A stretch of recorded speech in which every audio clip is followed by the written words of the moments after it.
What's going on, everybody? I'm Captain RoBear, and this is Eberron Arc 4, episode 31 of the D&D double feature. Back to D&D. Double feature. So he's not telling us after this, there's another late night feature that's happening. The third one. Australian get weird. I was gonna say, you know what that feature's called? A nap. It will What say kind of on his feature? titles, I am sleeping. He's a sleep streamer. No We need rest to for put the up that wicked. picture of Tim. We gotta Do we get. have a picture of Tim? What's that? No, we don't have a picture of Tim up at the top because it doesn't match corresponding color. So if you quit backseating me, motherfucker. Come on, Tim, where are you?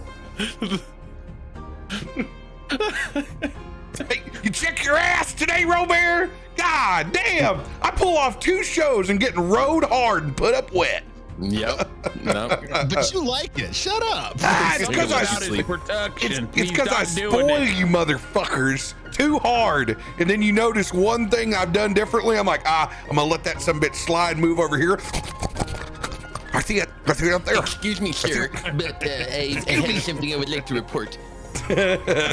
He's a blank fucking wall tonight. That's what he is. That he is. Because I don't want that other mismatched color there. Hell, I love it. if it shined too bright, it might pull over fucking radio's camera and white balance, so I might have to throw it up over there. Fucking heat miser, baby. Everything I touch melts in my clutch. I'm just angry Bright like a all diamond. afternoon. Shit, man. It's No, been, he's just one of those one beer and he just gets red flush. So that's all it is. oof. True. Can't handle it. Mangwizers. Mangwizers get you every time. Almost got the whole crew back. Almost. Almost. So close. So close. Garomesh Damn had to it, let us Tim. down. Son of a Very. bitch. Now we're just gonna have to really mess him up. So when he comes back, he's gonna have 8 kids, 3 Mistresses. mistresses, a couple dogs, a cat, and a chihuahua. I'm just gonna make him make out with some other meth mouth shifter. Yeah.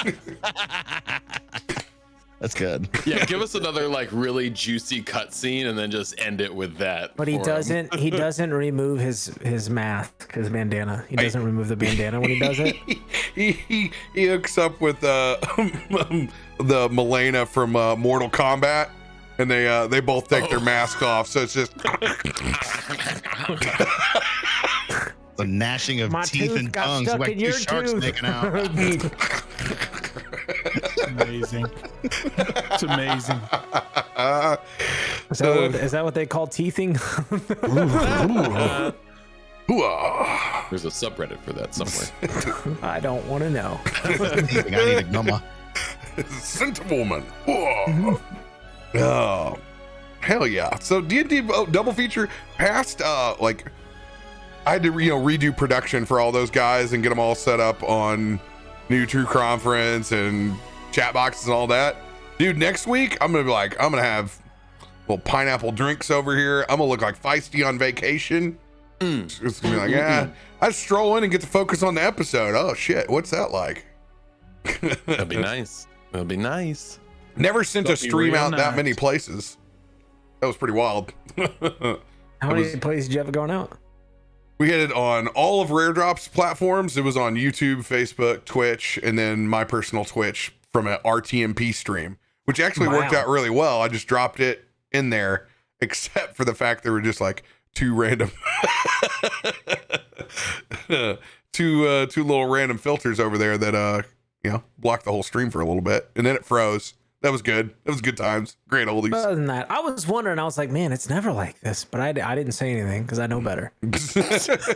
No, you guys, when it's Just clear let you suffer. problem, when it's a clear problem for some reason, you think yourself out of it, and then when it's clearly you're just up my ass, you just jump all over it. Like it's just the inverse. Like it's just thinking yourself out of it too many times, you know?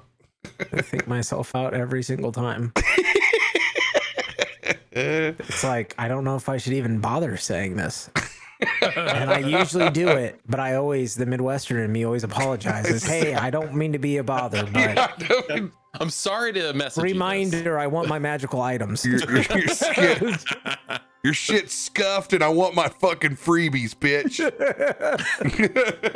And I don't want no damn fey trinkets. I don't need a wooden sylph and a weird Brucey, okay? At all. Hey, Mr. RoBear, I'm so sorry. It's so sorry to bother you, but your beard's on fire. Just letting you know. I know. Oh, dude, I'm wearing it. how tragic would that be? It's burnt, so then you got to get it cut, and then you have to live with the smell too. That's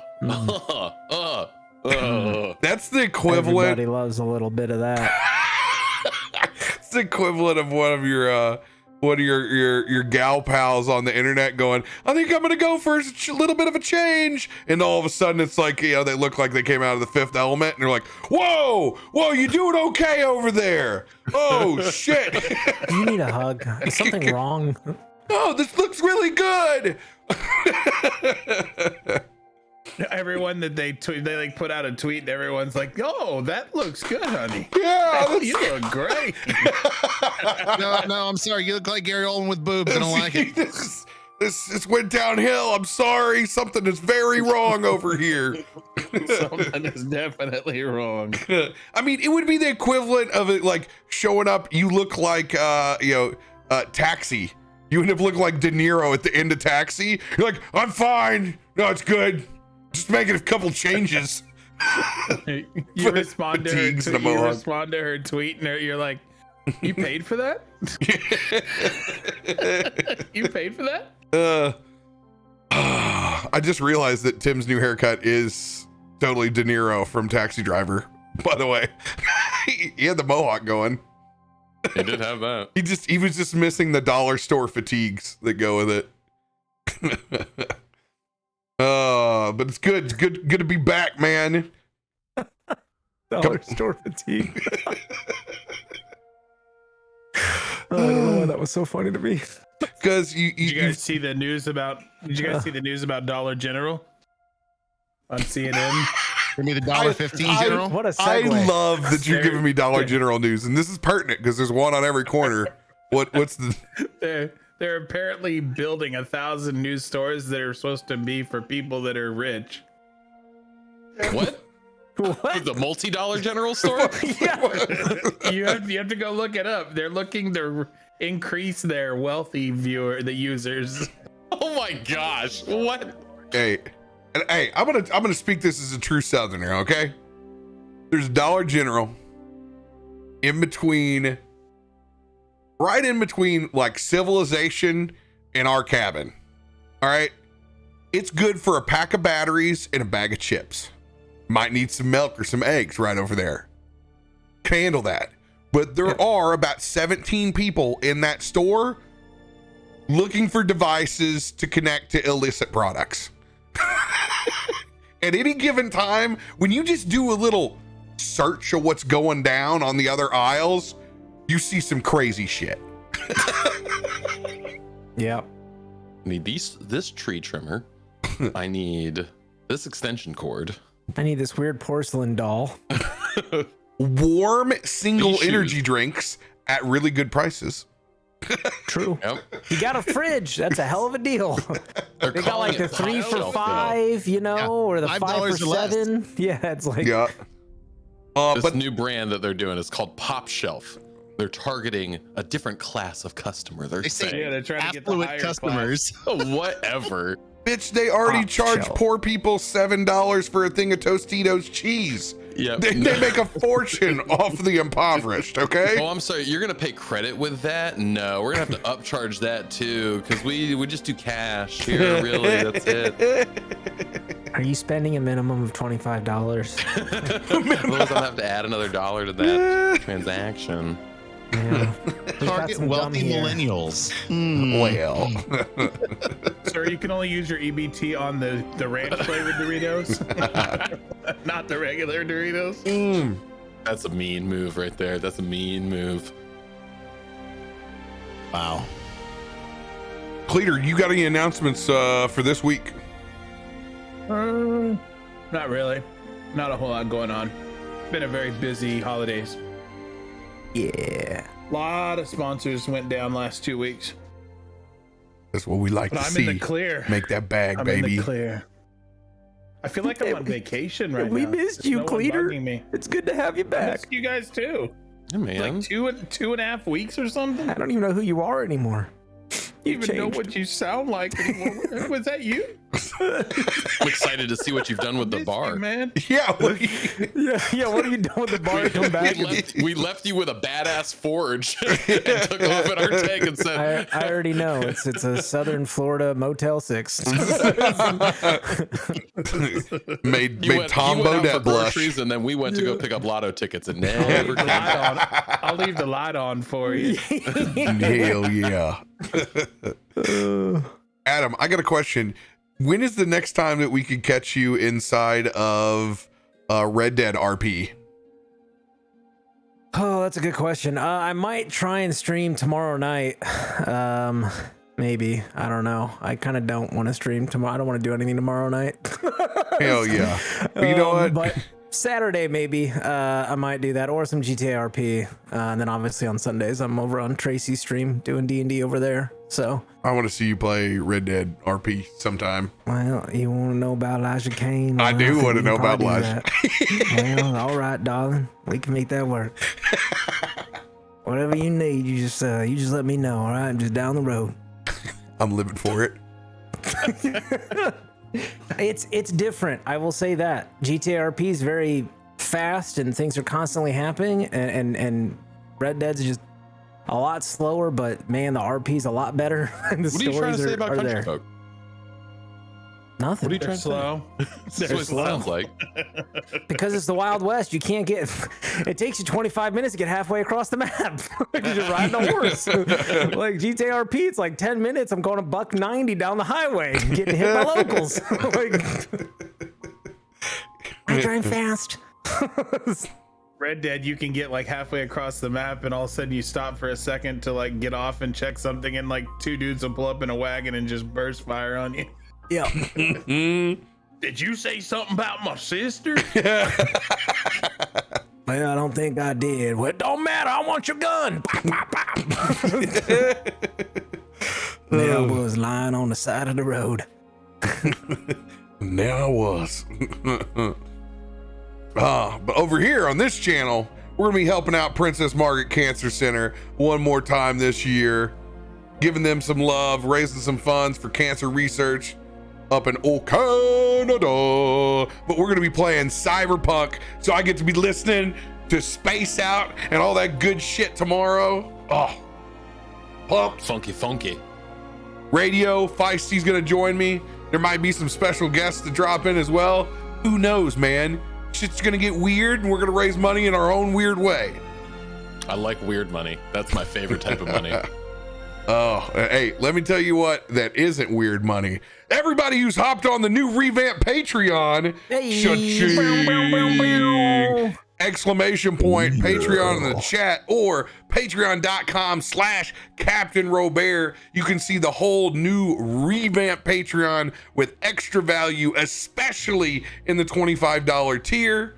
We're doing cool shit. We still have the same stuff in the $2, the $5, and the $10. You're still getting the VOD early access, the audio early access, but now you're going to be getting a lore drop inside of 25, early artwork, little tidbits and releases, and more importantly, the Patreon wing funds the entire production in the show. We are committed this month for the first time ever on the channel. Everybody who appears once a week on the channel is getting a $50 stipend. So we're finally at a point where we can pay everybody who's given me a life post-COVID and a whole new career. I'm finally able to give back. My friends have been playing for free, all because they've wanted to play D&D and help me out and establish myself. We get to give back to them, and that's what the Patreon does. And I gotta appreciate everybody who's already signed up this week and blown us past the first goal. All our maps are taken care of now, plus taxes. They're done. Now we're on our way to work and get all the actors paid. We're gonna get them all chunked out and move on to that art goal, because I know you guys can do it, and we'll push past it as a community. Appreciate you guys funding the stories that we tell over here. I'm so ready for the commissioned art. Oh my gosh. I know. Oh my gosh. I know. So much goodness. So good. Every one I'm getting on a t-shirt. Just one t-shirt. It's just going to be a collage of all the different artworks. If you guys want a full breakdown of what your dollar does on this channel in any way you support it, go to !Discord. Head over to discord.com/CaptainRoBear. You can see in the announcements, I break down every single way that you support, what the percentage is and how much and where it goes. You can also do it in chat for things over here on Twitch. If you $! Subs, you can see exactly what a sub does. I get 50% of that money and it gets directly tipped to me. Everything is broken down where you can see if you want to support, where that dollar goes and how much of that dollar gets there. I'm super stoked about that. Every dollar that goes into the Patreon is 100% for production or cast. So those dollars do not go to me. They go to putting on a hell of a fucking show. That's exciting, man. Congratulations. Glad to get Big there. moves. Glad to finally get there, man. So yes, happy stipend, Cletus. Picking butt and taking names. Damn right. It's like Happy Stipend Day. Yeah. Happy stipend day, baby. We couldn't do it without Voodoo Ranger as well, sponsoring the show. They're the ones that give me the power to make those commitments early on. Love you so much. So good. See him next year. And to our lovely sponsors on Patreon, our benefactors, Shy Flames, Shabby, and for namesake, I salute you. Thank you guys so much for supporting the hell out of us through thick and thin. We could not do it without sponsors like you. Thank you. We salute you. Rock and roll cannons. And for everybody else who signed up this week, Nora Noble, Monica, awesome. Thank you guys. It's hard because then I realize that there's like your real names over here, so I gotta like shut the hell up.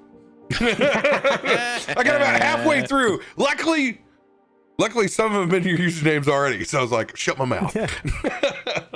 They really should do like an integration tie-in, so like you can put your username on there. I did that the other day. My donation thing got changed for my charity that I did the other night for Tiltify. And then I switched over and I didn't change anything. So I got donations on my cell phone from my channel. And I was like, oh, it looks like David so-and-so just donated. I was like, oh, crap, shit. I'm sorry, David so-and-so. Sorry, David. David from Naperville, Illinois at 1306 Crankacourt. Oh, fuck. Oh, Jesus, I'm sorry. I felt so bad too. I said his full name. Dude. I was like, and then the guy in the chat's like, it's okay, don't worry, you're all right. I just gotta go change my name legally now. No worries.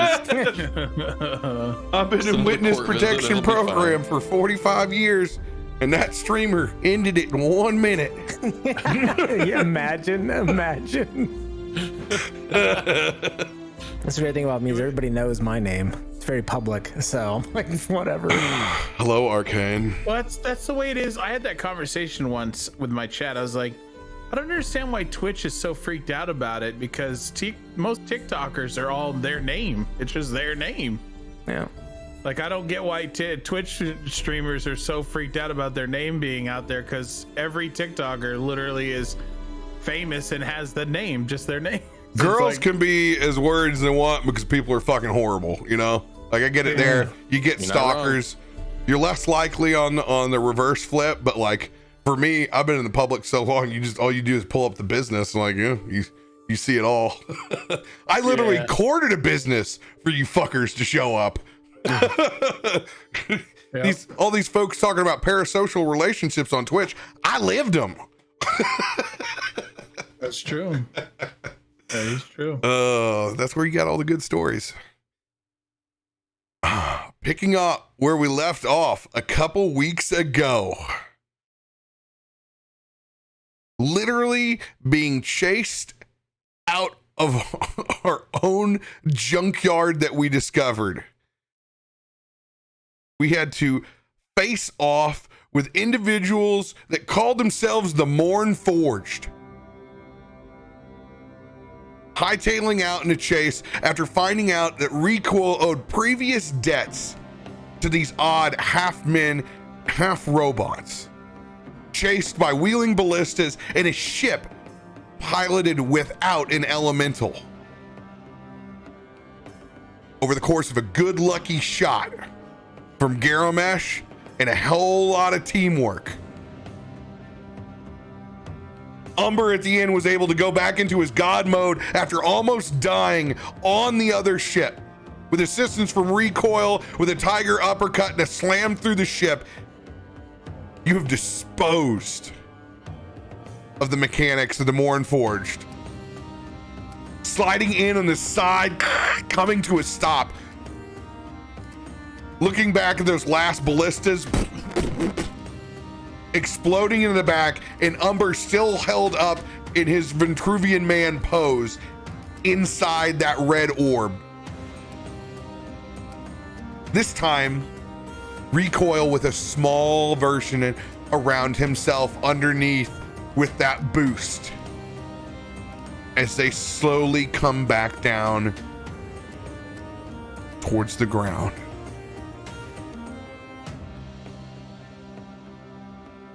That was a hell of a lot closer than we ever needed. But I'll tell you this much, Umber. I believe you. You don't give a shit if you do die. And Recoil's just gonna give you a big hug. It's just another path, a future. We all live today. Yeah. I'm getting around to it. Smoldering pieces of ash, gears, and fire litter the scene across the way. Cletus, you come in over the radio trying to contact the main car.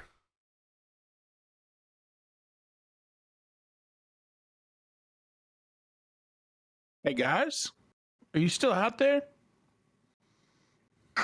Is that you, Cletus? Yeah. Where are you guys been, man? Are you guys coming back?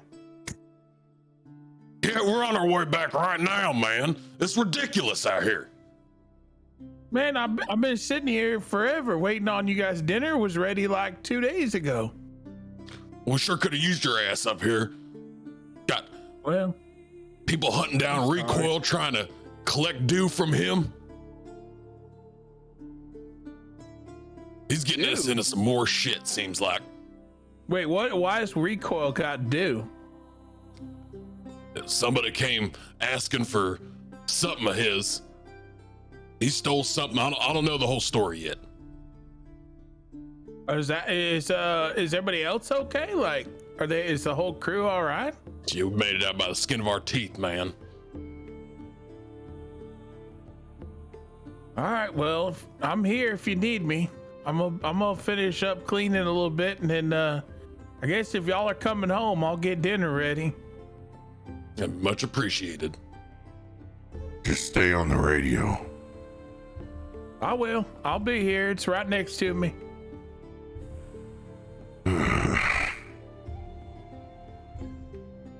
Sorry for dragging the rest of you into this. That's something I didn't think I would see for a long time. For a real long time.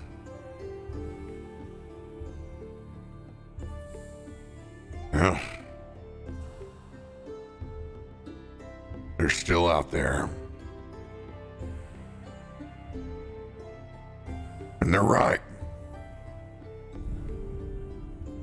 I do owe them. Not particularly my fault, but still my responsibility either way. Unfortunately, probably a whole lot of silver flamers way back in Hope that have all those guns now anyway. Hopefully they don't even know how to use them. Hope to God those angry son of a bitches haven't found him yet.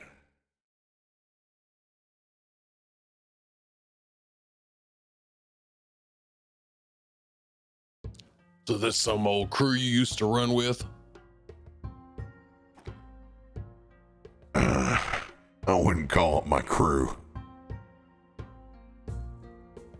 I'd say contracted employer at best.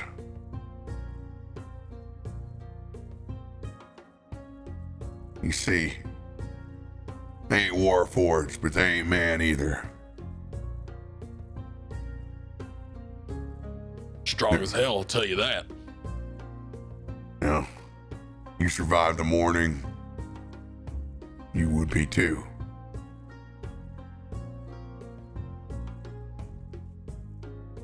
The morning. Sounds familiar. I don't know if I'm familiar with that though.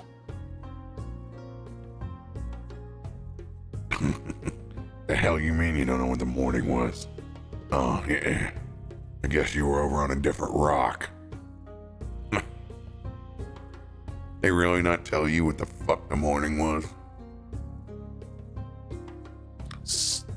Seems vaguely familiar, but nothing coming in clear. Alright. Leightash. I think I get it now. If they're hell-bent on removing memories from people, from events that clearly don't even have anything to do with them, they know no bounds. That kind of fucks me up a little bit, I'm not gonna lie. We'd all love to know what exactly the morning was, but it's the day that changed everything. When the war stopped. It's when half this continent got turned to dust. It's when these things were created. Whatever they are now. Shit. So that's the beginning of what we have now, isn't it? It was the reset button. Nobody knows why, but everybody's got a big, big finger pointing at each other. And let me tell you, there's plenty of folks that put that finger right on my chest. And every other machine that's able to walk around with sentience. But I can tell you, from the forges that I came out of early on, a one model, I've seen some shit. I've been rebuilt more times than any city, any machine, anything on this continent.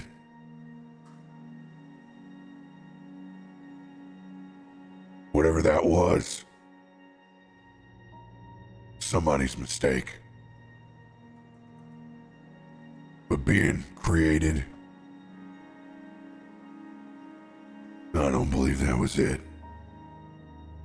You see, House Canneth, like all the houses, damn right they push it to the limit. But why the hell would they do it to their own? I don't buy it. If you want to say we made the big bomb, sure. But I've been an artillerist for a long time. And I've never seen anything like it. Let me tell you what. If House Cannith did make that, why'd they drop it on their own people? I was up in the air that day. I can't tell you what it was.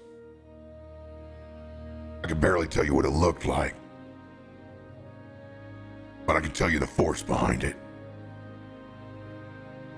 It damn near eliminated everything in its path. Any of the men that I worked by, gone. Hell, half the airship that I was on, gone.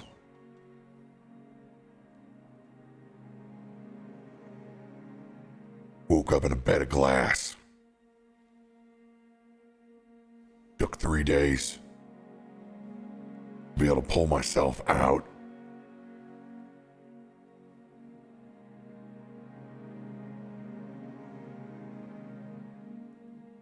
I got it good. I was one of the lucky ones. That was a fucked up day. Sometimes I wonder, were we luckier being in the air than the ones that were on the ground? I don't know. I can tell you this much though. Warden 17, rest of the Morn Forge, they don't give a shit. They want to see every last house lose every last dollar they got, and they'll fund any war, any skirmish, sell every last bit of contraband until this world burns, just like the fire they walked out of.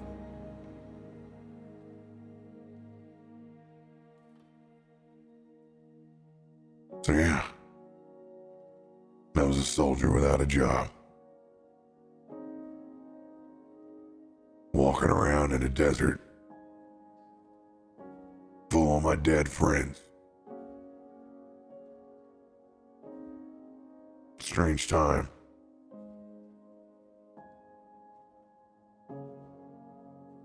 Some went crazy. Many went the other way. I saw some just lay there.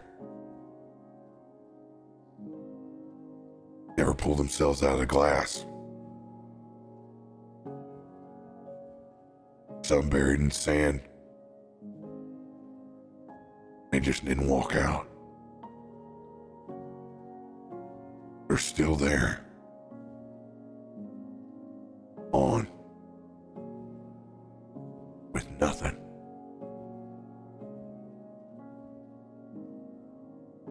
Sometimes I wonder,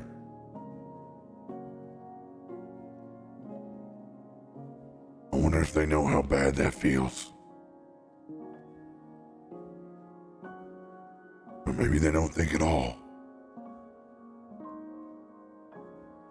But I can tell you it was that day. I chose to keep going. I walked out of that fucking desert. You know, if you call that walking. Wasn't much of that leg left. It was a solid crawl. But I wasn't broken down for parts. I got lucky again. Then, you do what an old artillerist does. When there's no more war to be fought, and there's no more commissions coming in from a house that's blamed.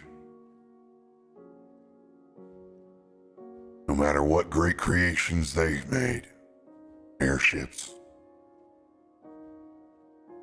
warforged themselves, lightning rails,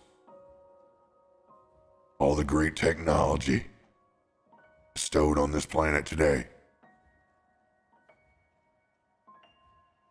At the end of the day, they're still to blame. So that's what's an old soldier to do. So I dealt guns. That's how I met Vess. Seems like a long, long time ago.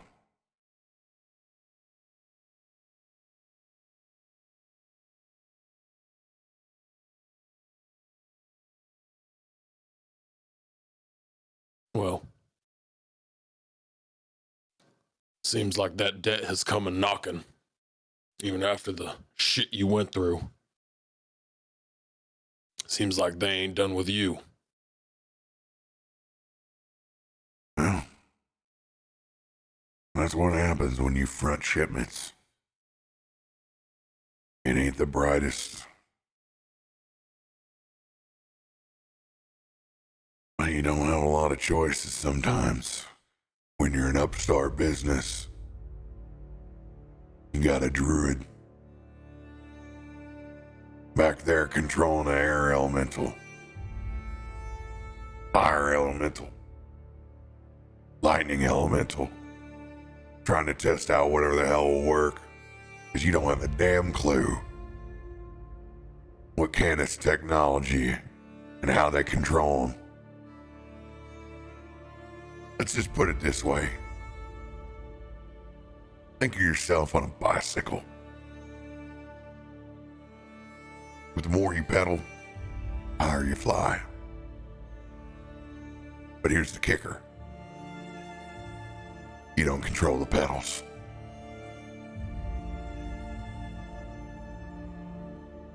Those pedals control you. Damn, when Fest was good. We were able to make long hauls nobody else was able to make. Hell, that's when we end up here. It would have been fine. I regret it to this day. I said, dip underneath those clouds. Let's go. Let's push. We should have held up on the other side. We could just set atop the desert. Not a damn bad thing would have happened to us, but I said, no, let's push. Let's go for another run. Let's keep making money. Dip under those clouds. Fucking lizard people.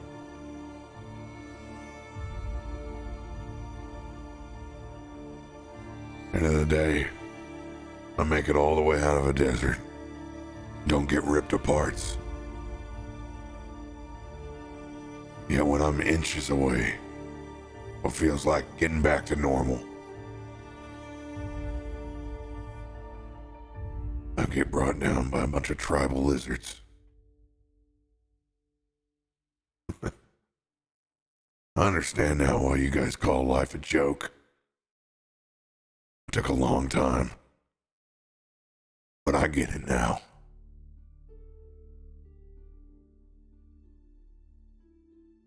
Yeah, I get it.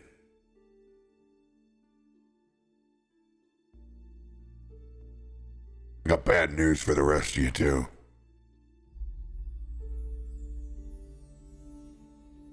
Those Mornforge. They'll be back.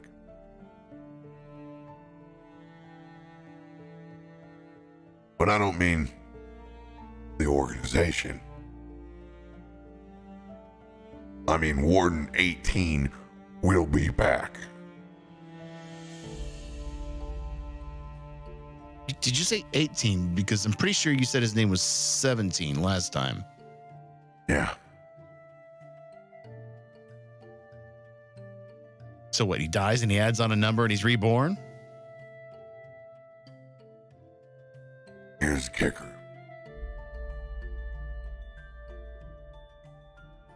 I knew Warden before he was a Warforged. worked on the same airship.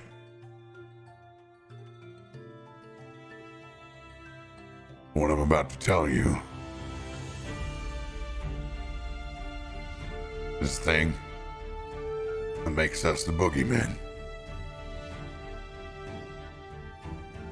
There's still an active forge. And they have control of it.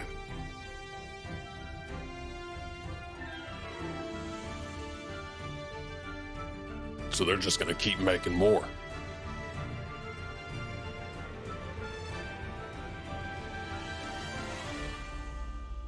But they don't make normal Warforged there. They're taking the sentence out.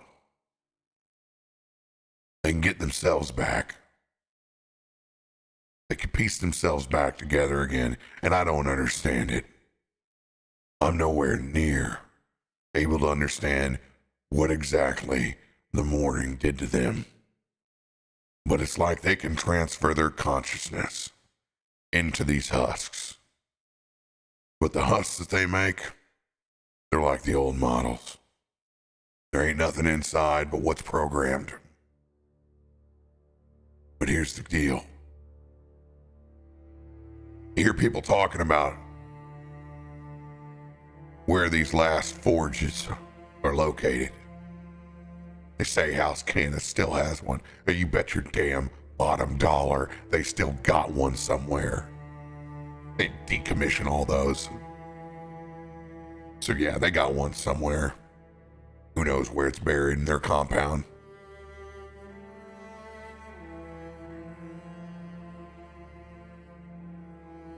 They say the Lord of Blades has one.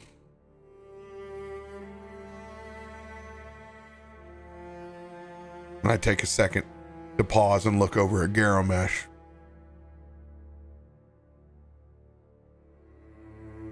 Yeah, I'll take my licks. I lied.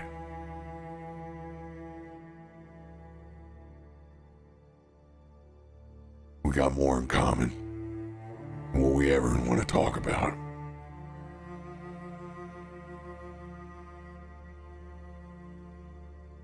Yeah. That mean son of a bitch exists. When I said something went crazy, well, those are the ones. Mornforge, they want to see the houses stripped of every last bit of money they got. They want to see those houses burn. They want to see their own mourning. Lord of Blades.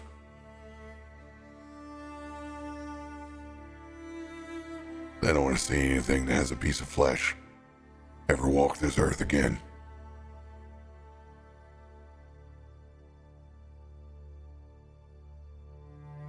And I've never seen it with my eyes. Tried to start as far away from them as I could, especially how beat up I was.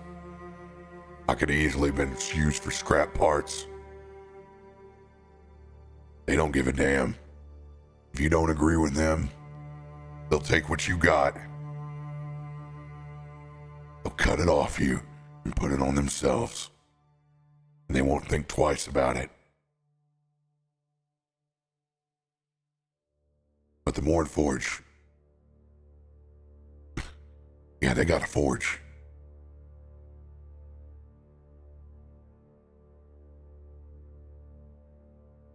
Hangar 81. It still works. They were able to make Warforged in the air.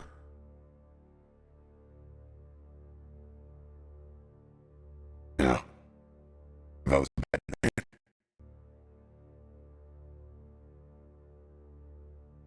somebody found out about it.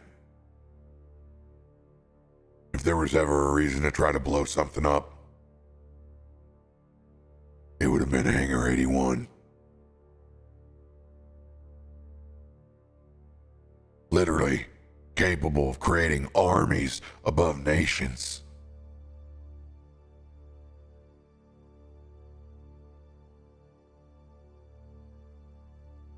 The things that we had on that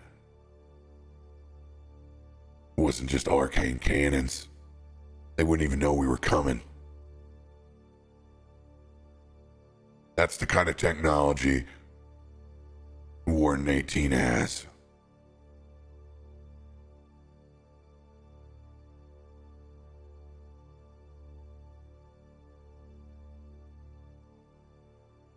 Thank God they're still just farming parts. Because when they're done, you're going to see that first city fall. I just hope to God I'm nowhere near it. So people don't come and hunt me down and make me responsible for their vengeance.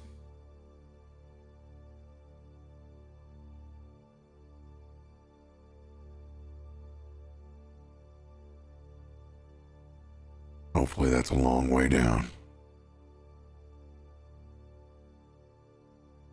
But it feels like this timeline just keeps getting quicker. Equal, what if it's not? What if it's not a long way down?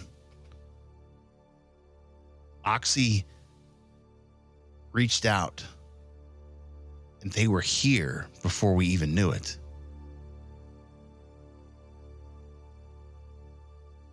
Yeah, they're using them Rouge airwaves. They're monitoring. They might be getting ready to go full in on fighting the Rouge. And there's Titan parts here. We saw them. Big, giant machines. You said, Rico, they're farming for parts. Coincidence and fate? I don't know, but the fact that they honed in on Oxy and were on our asses before we could even look at circuitry. They were here for a reason. And they still might be, kind of pointing up there. That's where they live, right? This hangar can move, can it? That hangar's out in the morning. It's out in Sear.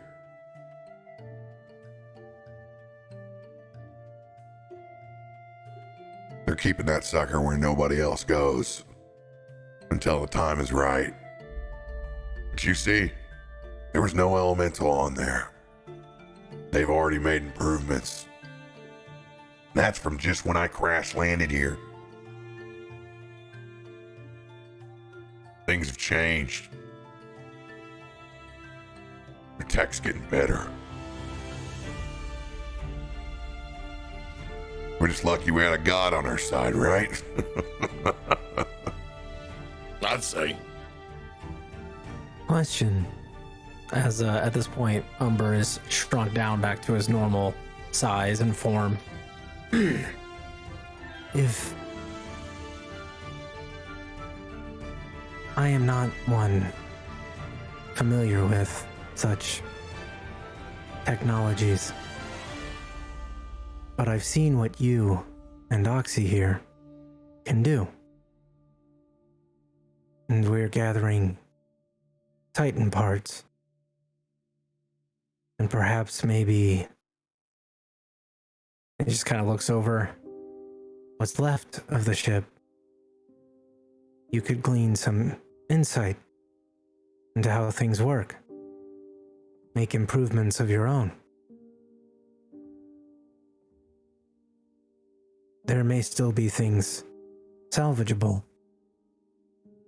I know you're both quite capable of making a lot out of a little.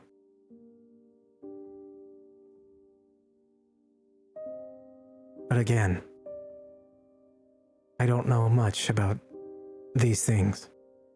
Just what I've witnessed. And the faith I have in your capabilities.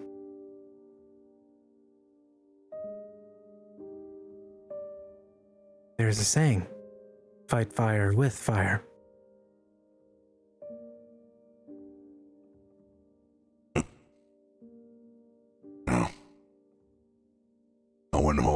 hopes up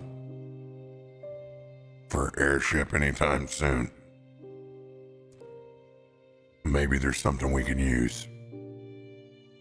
Maybe something we can learn. Of course.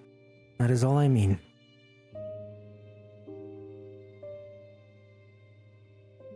There's a lot to go over here. We probably ain't gonna have a whole lot of time. Maybe a day or so. Before all these good parts over here, somebody else is gonna want to strip out. Kind of made a loud boom.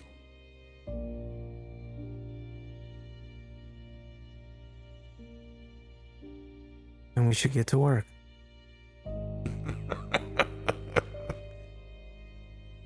Says the man barely breathing. But I am breathing. That you are. And this is important. If they are to return, we should use what we know.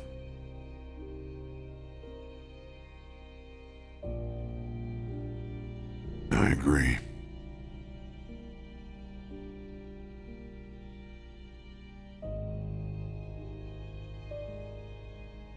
Sorry.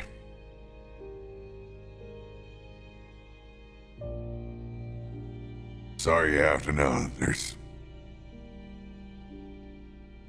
really are machines that go thump in the night.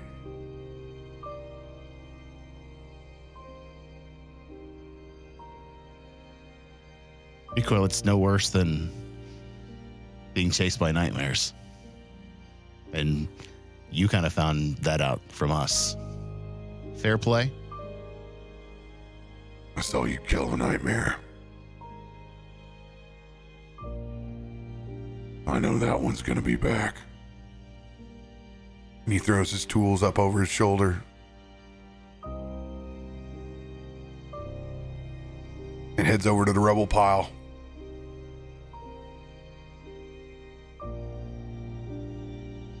Don't go you think over you're with having him. all the fun? And I just give Recoil a tap on the back.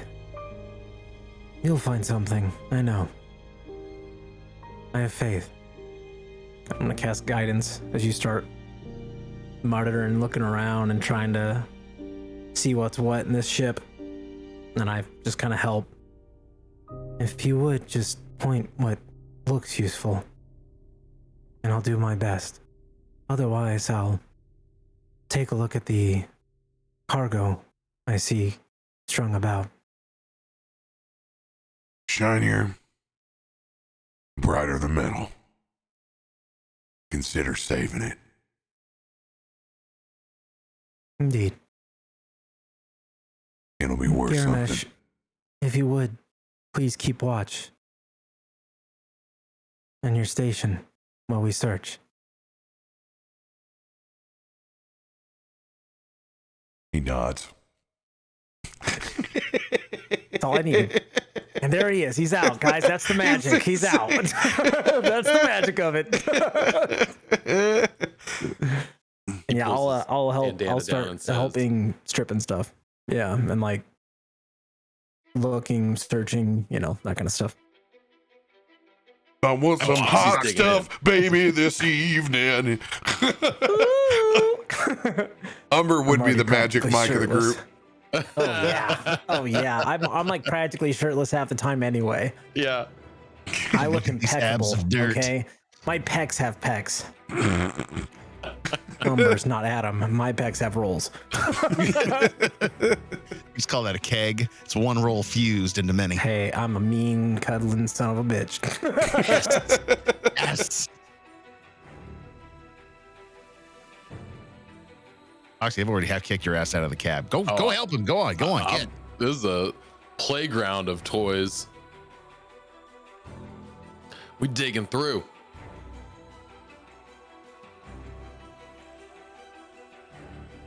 All right. Well, let's see what we can find. Hey, you boys want something as an aggressive rock song, or do you need something more like a concerto? Or should I just put the guitar away and help you grab whatever we can find? Hey, Umber? Umber, you there? I heard you were cuddling. Can you come on home? Umber, Cletus wants a cuddle. I can hear him on the radio. Hold on 1 second. Hey, Cletus. Just so you know, we're stripping the ship. I'm gonna keep comms open so you can hear us. We can hear you too. And yeah, Umber, definitely ready for cuddle when we get back. Hey, tell him come on home. I heard loud and clear. Loud and clear. I thought he cuddled Cooter. Cooter's had enough cuddling. Whoa. Time for some Umber cuddle. I feel like I should be blushing after that statement. Cooter covers. Cooter cuddles whoever he wants. That dog is a man.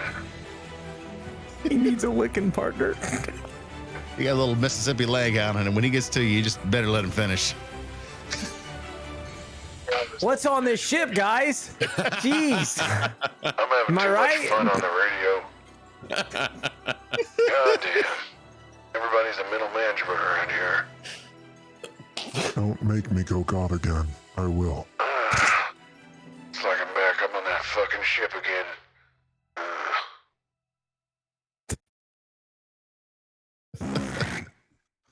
Oh shit, we gotta turn off. Can't do those both at the same time. Adjust the voice. Can't cross the streams.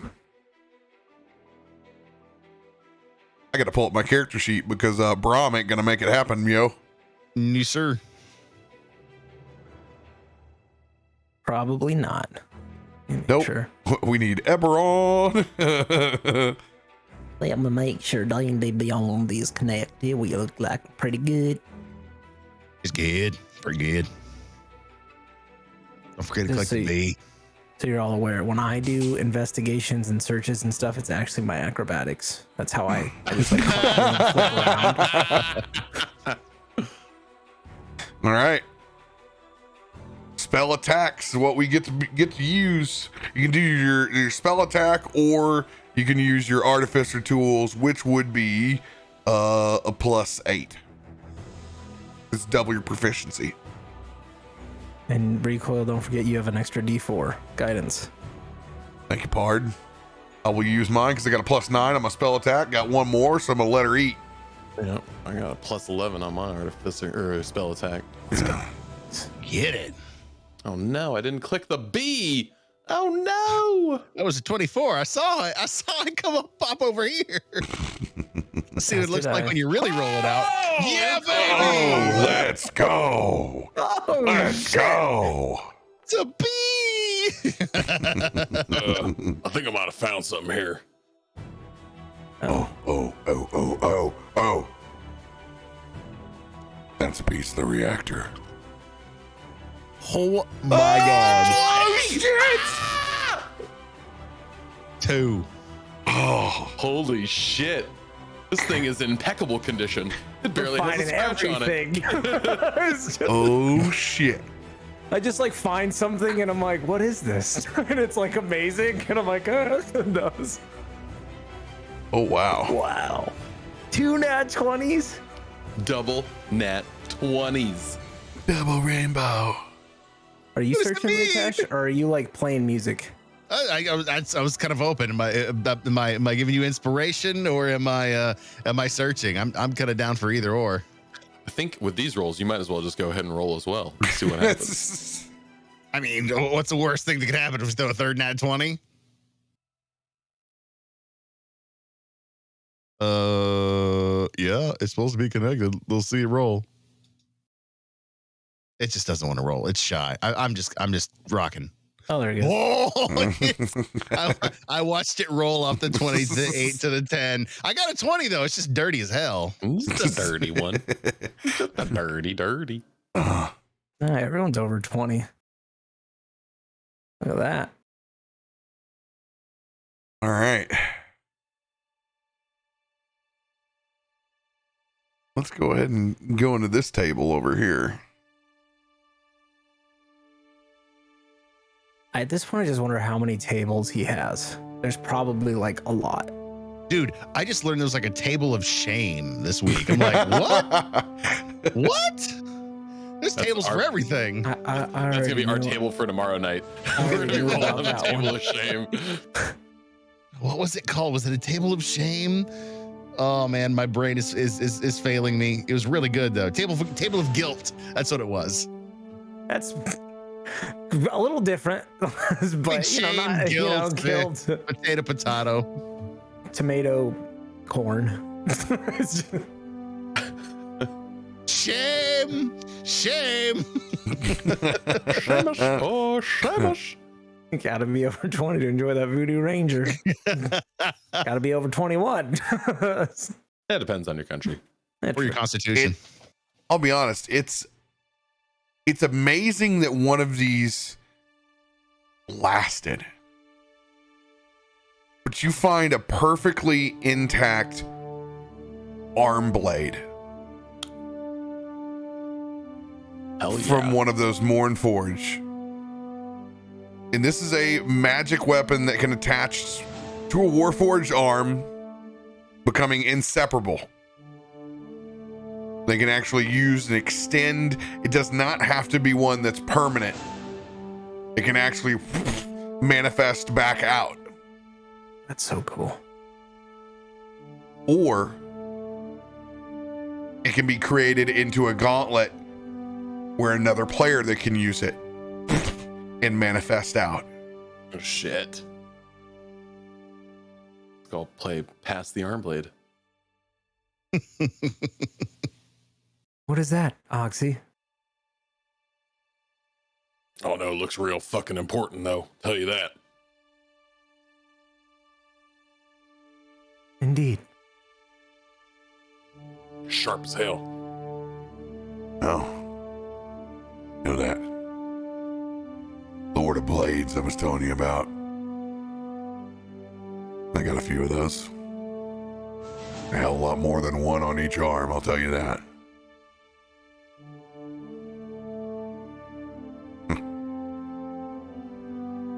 Can't believe that thing lasted the explosion.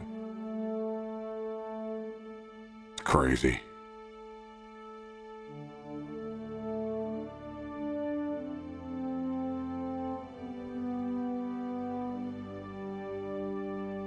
Oh, this shit is wild. I have never read this before. There's never been a reason to read any of this before. Perfect outcomes with a nat 20 from Oxy. We'll make that happen. 2 nat 20s make this thing happen. 2 nat 20s make this thing happen. Hey, I helped. Yeah.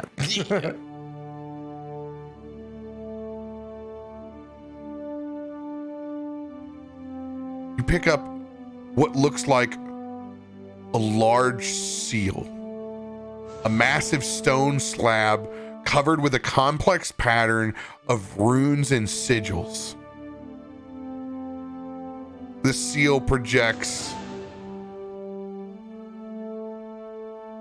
a radiant amount of energy from it. You can feel it.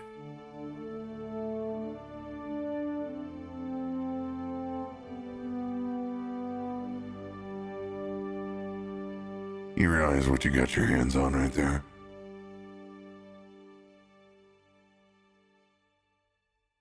No. So I'm just holding it up. Holding this monolith. Yeah. 1, don't drop that. 2, that's a dimensional seal.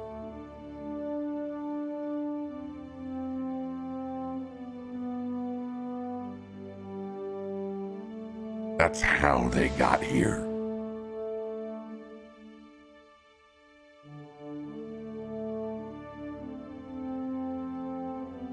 Now, I'm not going to be the first one to try to bullshit anybody here that I know how to make that thing work. But I do know when they don't, they go boom. And I'm not Shit. talking about small boom. I'm talking continent go boom.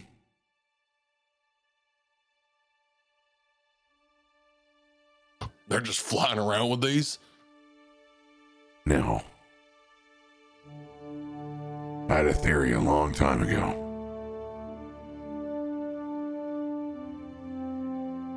That whatever technology they were working on would have helped start the morning. That thing was part of it. I know it. Because that's the last thing they were working on before everything went tits up. I mean, you can imagine being able to teleport instantly over any city, deploying your army at any point in time. The speed, the resources, all of it. You wouldn't be able to be stopped.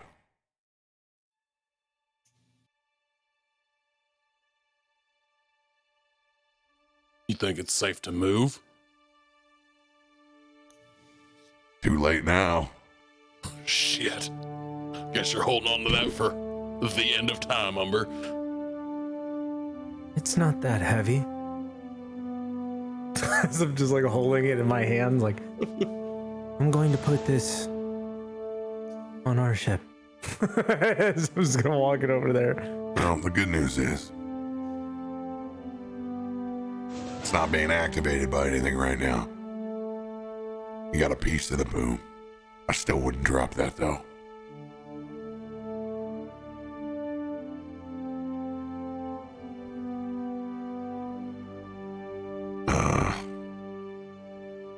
You see that black box over there?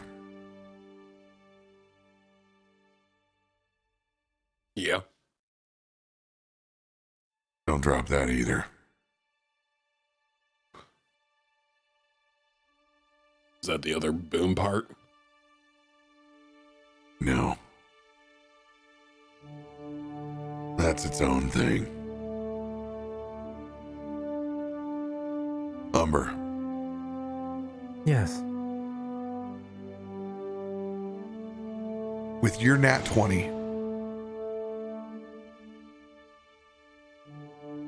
you're going to be able to RP how you dispose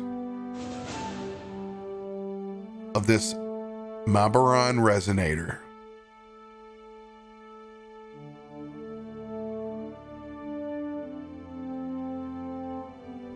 I've dealt with a lot of devices. A lot of cruel things. What's in that box is everything you stand against.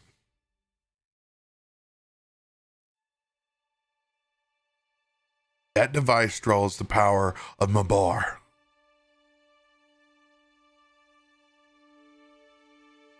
And infuses the dead with malign energy sourced straight from the endless night. When active, any humanoid that dies within a 2-mile radius of that active resonator reanimates as a zombie.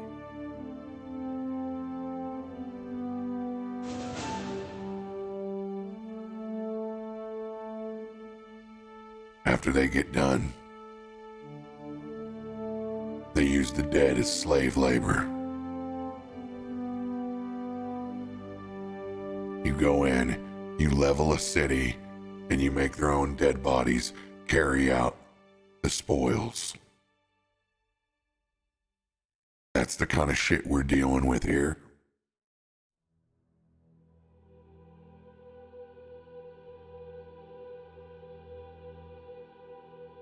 As he stands over, Waiting to see how you approach it.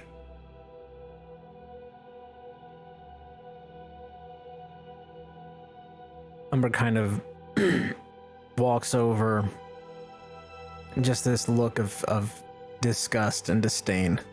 Just even being near this. And he kind of looks around.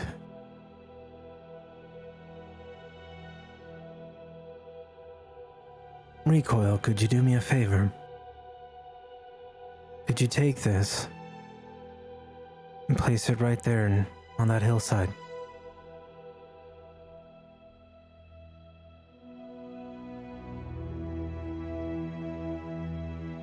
Yeah, I can do that.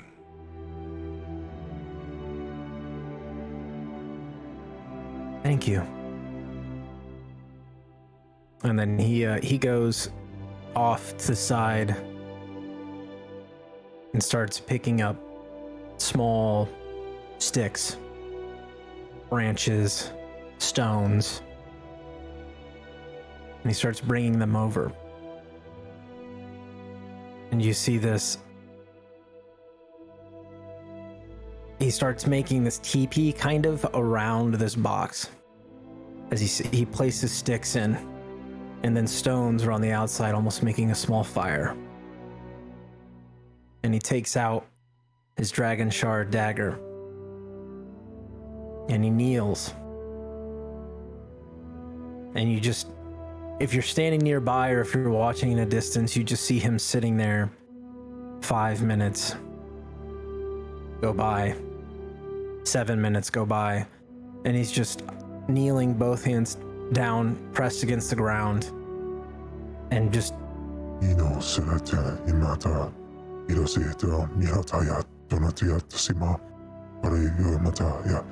and he's just repeating words. And after a roughly 10 minutes, you'd see him take the dagger, and once again, where that strong scar is on his hand, you see him just slice it open. And he starts draining the blood from his hand in a circle around the outside of this small teepee that he's made. And then he starts to drip it further in until he gets to the very top, where this case is fully encased now in wood.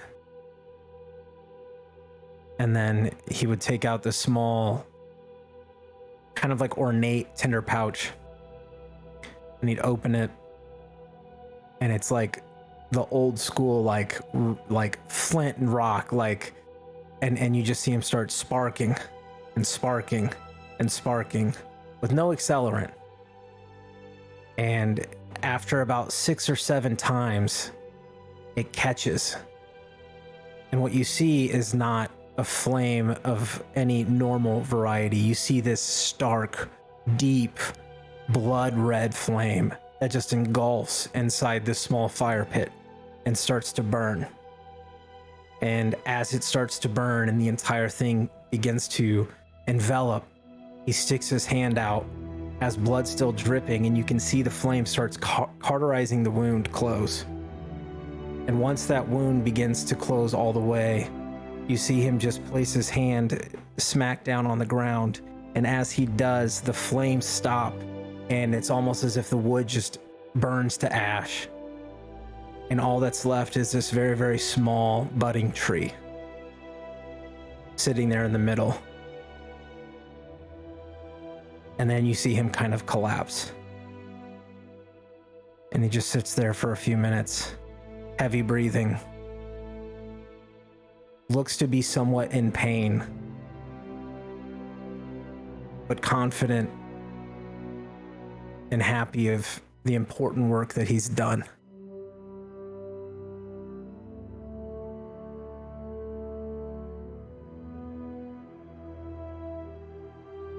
Rico goes over and puts a hand on his shoulder, reaches down to help pull him back up.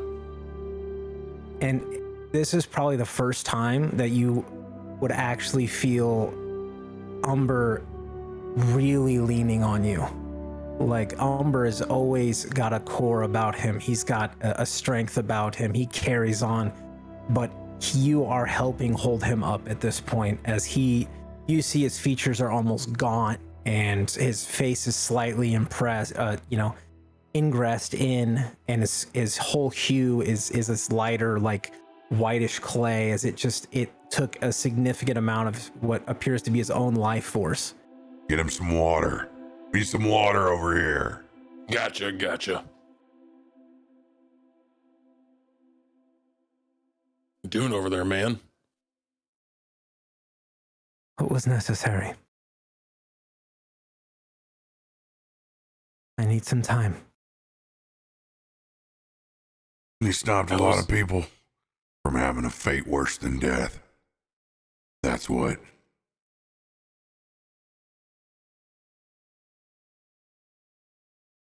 What was in that box? So important.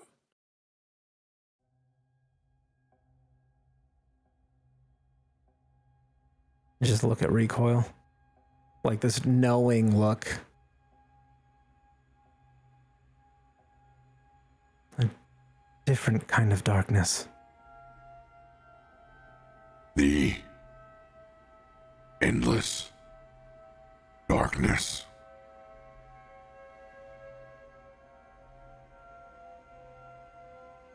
But it's Human husks. The undead. Lack of agency. What we fought on them boats. That's what. As he looks back over at Leightash. But that's not just a boat worth. That's a city worth that he just took care of. And it's at this moment that I put my hand up, like precursor, knowing this is coming, as I rotate over and I just start vomiting this black ichor out of my stomach, and like just it just is pouring out of me as I just start throwing up. But I hold my hand up, showing you it's fine. And then once it finishes, I kind of like wipe, and you see kind of some of it still there, and you see some of my blood as well. It's a part of the process.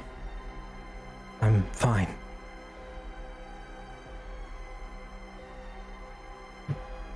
Fuck the process. the fuck was that, man? Thank you for saving people who didn't even know they were going to die today. Hey, Cletus, can you hear me? Cletus, 1-2. Shit.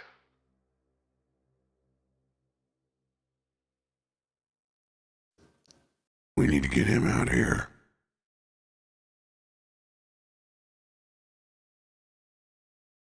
Let's get him on the ship. I'll heal him what I can. Ox, you ready to drive this big pig back? Get the fuck out of here, man. I got the weird feeling now after all that. We ain't going nowhere, boys. He needs to get out of here. And fast. Yeah, let's get the fuck going. Hold on to your knickers.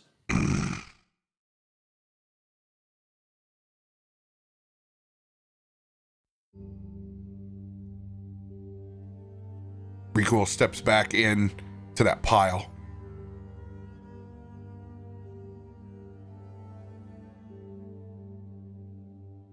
When he walks out, he's holding a cell. Roughly the size of the power cell that's in his own body.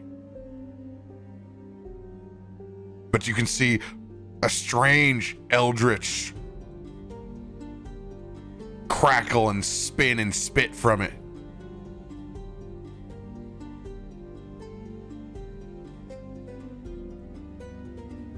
Now, you want to fix up that radio?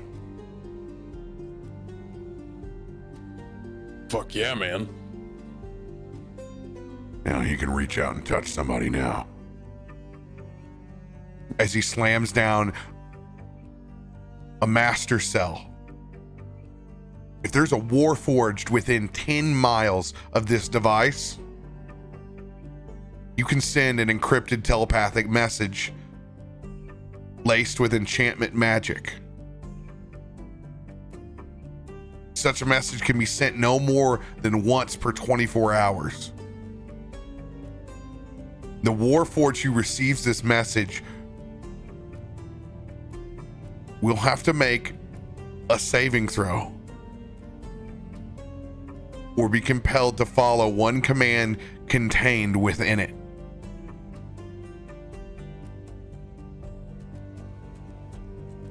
They're able to break free 24 hours later.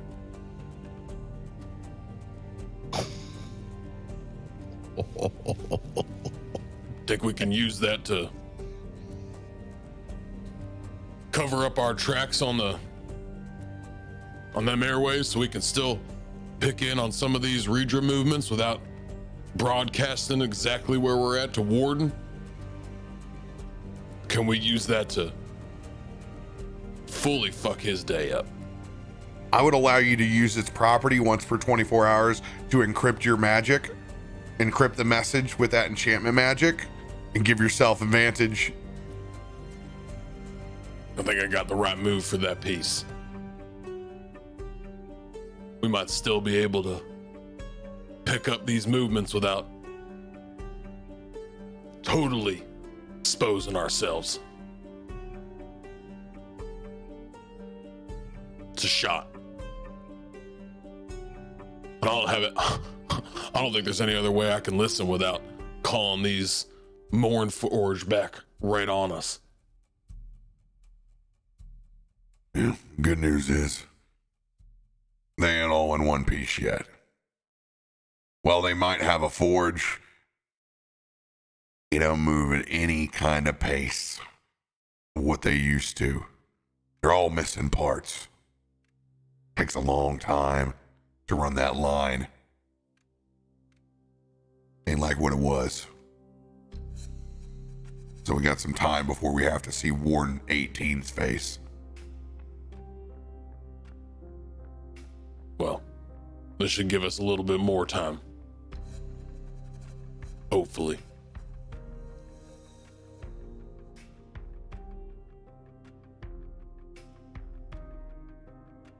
Searching through that shrapnel, Oxy,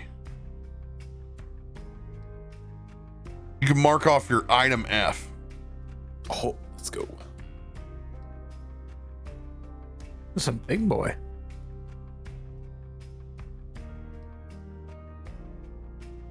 You see the mark of the Sentinel. The hell they got this on here? And it's on just a large cylinder chunk of metal. Shit, damn near fits perfect right around your wrist. And you find 3 of them. They're almost like the 10 rings, but just 3 pieces. And they kind of, they flow into a spot when you have them, as if they're almost magnetized.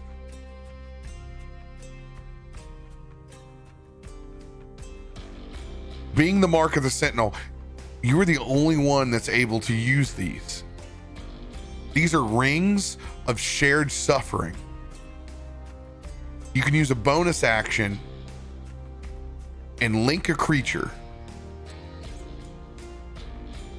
And that creature will suffer half the damage and you take the rest. Oh, shit.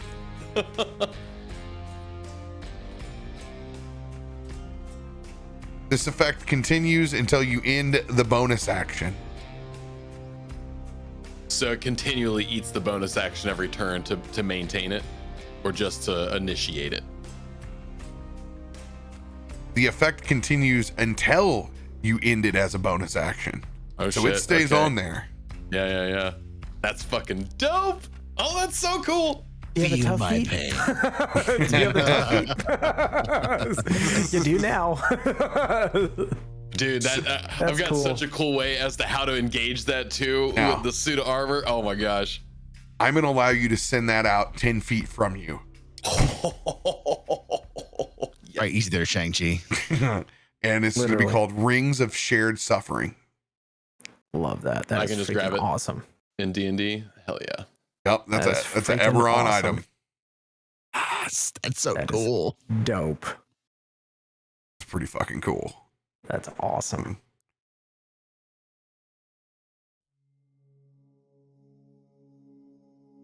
Oh, that's so fucking cool.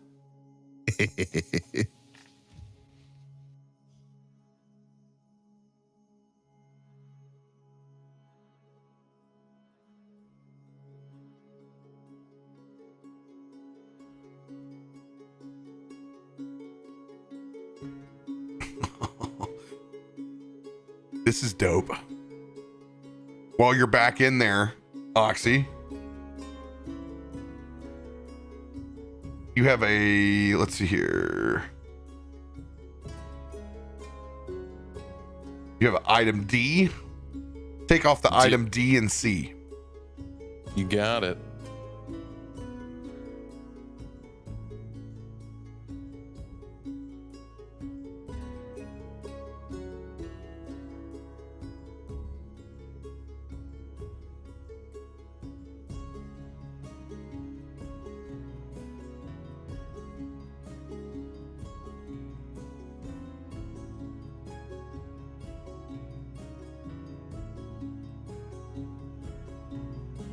As you push past,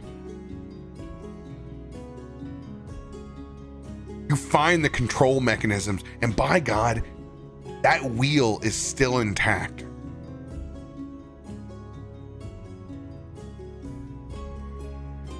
Looking at it, you can tell that this thing has been repurposed. You can see the old mark of the storm that was on there. No one here has a mark of the storm, correct? No one has that dragon mark. Didn't believe so. You can see it has been infused with technology that seems to be harnessing that dragon mark.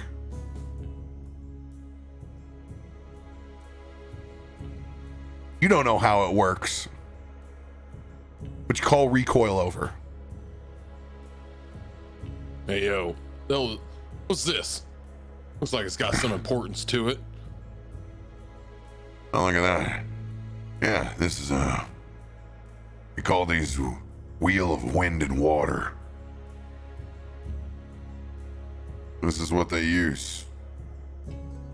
Steer the airships. And the big boats. But see, that's the thing. They, you don't have to use your hands on it. Oh, look at that. Hold on. Looks like they're harnessing that mark. I'll be damned. Recoil sits there and focuses for a second.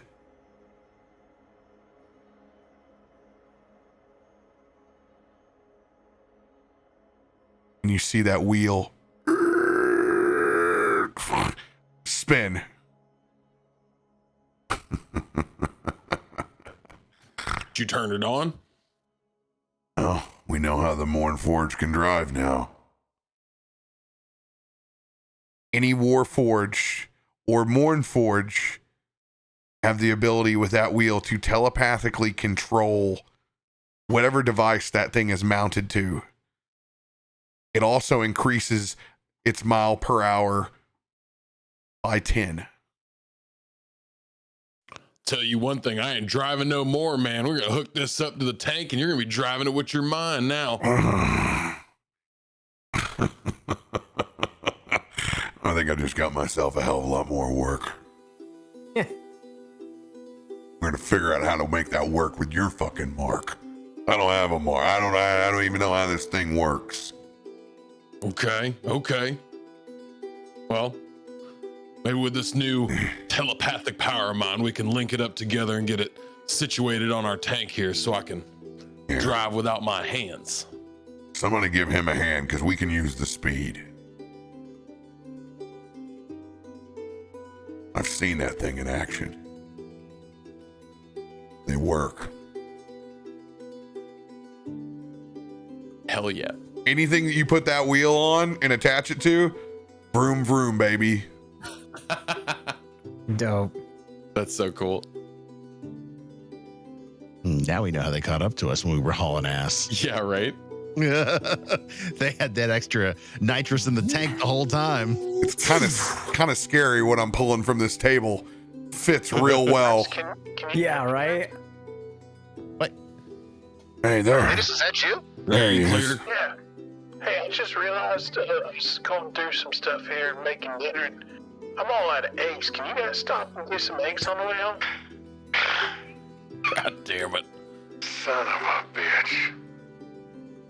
Alex, Just a nice pack of eggs for me, okay? pull the tank into the farm on the way in. We'll get you covered on the eggs. Sure. I'll see you guys when we get here. How long's it gonna be? A couple more minutes? Sure. Yeah, like 10? I know I said we were on our way, but man, this shit's looking real good over here. Umber got a little tank sick. He's throwing up on the side right now. We're just letting him get his feet under him, and then we're gonna get out of here. All right, I'll see you when you get here, boys.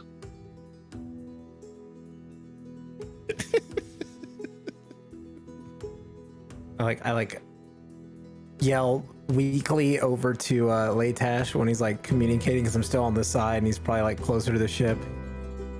Tell Cletus I need dwarven bread. Oh, Umber, don't worry about that. I mean, it's Cletus. There's always gonna be dwarven bread. True. I didn't even have the heart to tell him. Fine. We'll make this as quick as we can make it.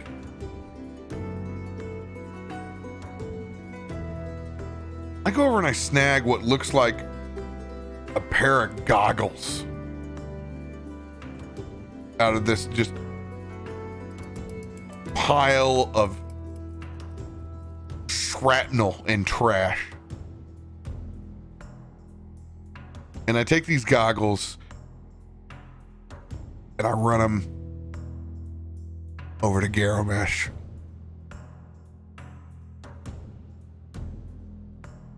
I know this ain't gonna make up for it. But you're the only person that can use these.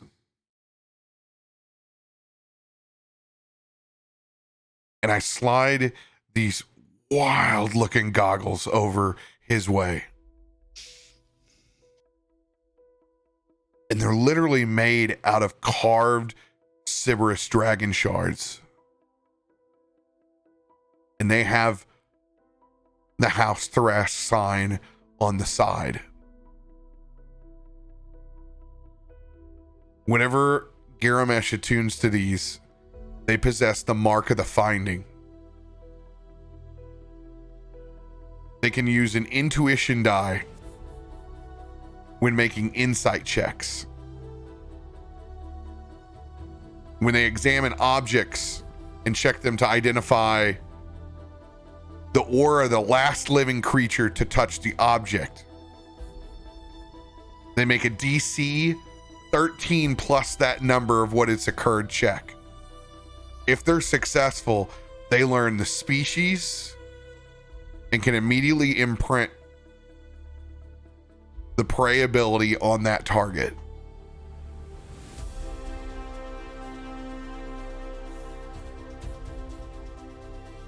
Fitting. This might be will help you find what you're looking for. That's the ultimate story piece he could have ever fucking gotten. I'm so fucking sad he's not here and it came up on the table. I was like, I have to fucking do it and just slide these over. We'll get to it. I just marked off his E and F. Inquisitive's goggles. Well,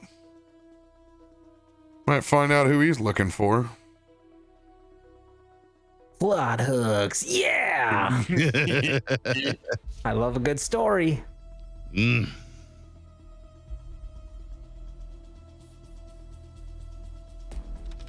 Radio.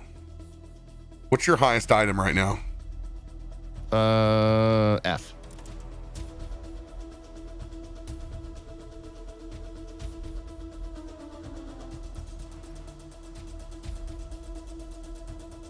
to pay respects. All Thank the you, Shay. respects.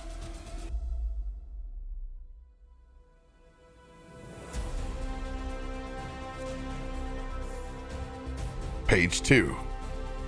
Ooh. Enhance. Enhance. Enhance. Enhance. Rotate.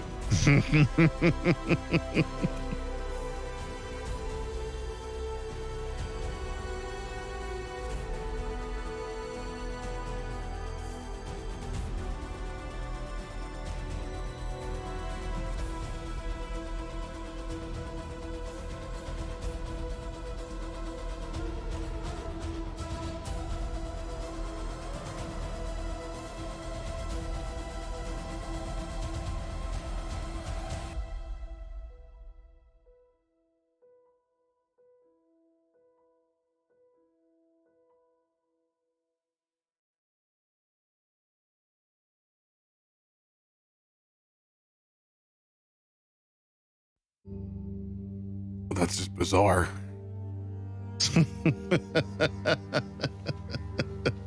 How bizarre. How bizarre. How bizarre. It's gonna be something right up your alley.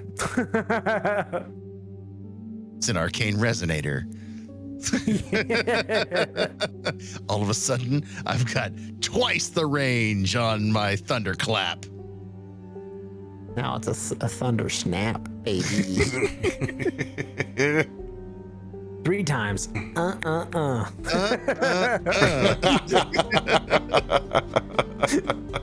It's super effective. In my line, happy, moisturized, thriving.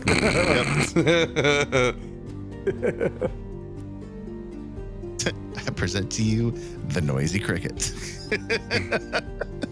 Not the cricket, anything but the cricket, please. Oh, dude, I heard one earlier during trivia when I had the garage open. I was like, oh no, it's gonna find its way in the garage. Close it, quick, close it. Start spraying for crickets. Oh, this is perfect. This is perfect. Oh. You can just thank me for this Christmas gift. I'm glad I pushed just a little bit further past the very, very strange. I mean, it's me, so I mean, you should have started there.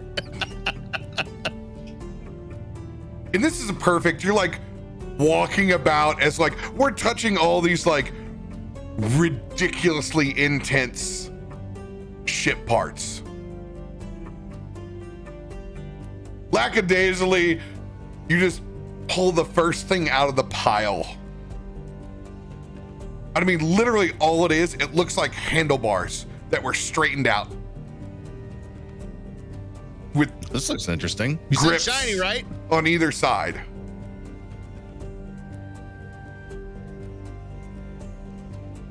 And when you like pick it up and like the handle on it twists. This is fun. Vroom, vroom, vroom. And it unfolds. What the f? This is a rod of the Magicycle. You would have a fucking motorcycle. What? Is this like the Tron, like the bar you pull it out? Literally is.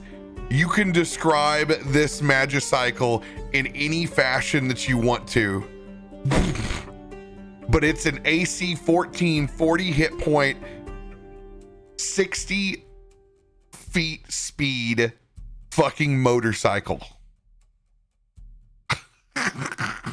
Get the out of here. As I twist the handle, it just explodes in this chrome and brass motorcycle. It looks like something from steampunk hell. There's this absolute beat to hell leather seat, and behind it there's no less than 9 exhaust pipes that come out of the back. It's all tied to this arcane engine in the middle with this spinning ball that looks magical as hell, but yet is still managing to put off a ridiculous amount of exhaust. Well, as they throw one leg over it. And it's a cruiser too. Forward controls, lean this sucker back. Think I'm gonna take my own ride. You guys are good on the tank, but I mean, I feel good right now. It doesn't look too environmentally friendly, if I do say so. Yes, I.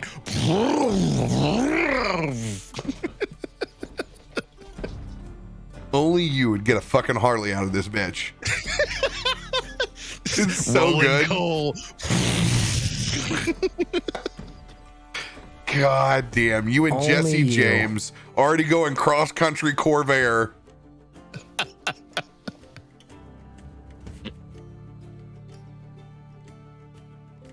Adam, what's your high numbers right now? I've got an H and an F.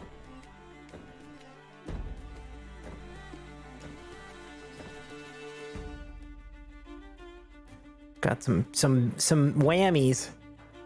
Whammies. Some whammies. I call the H the hella good item. I don't know. I just made that up right now. It's not very good.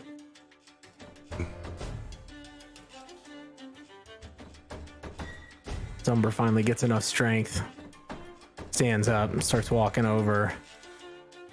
Still a little wobbly, but start to see the color kind of start to return slowly and seems to stabilize himself a bit and goes over past Leightash. Starts kind of looking around.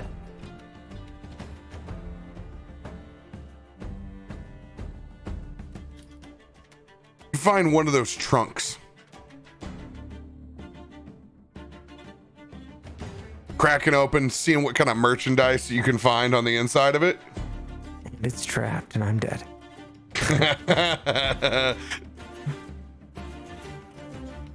And you pull out this absolute stunning gi.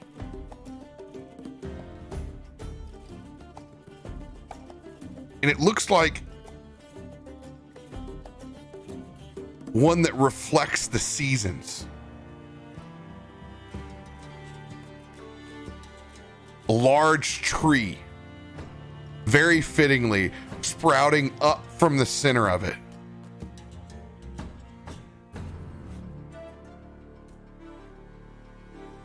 Currently representing the current season.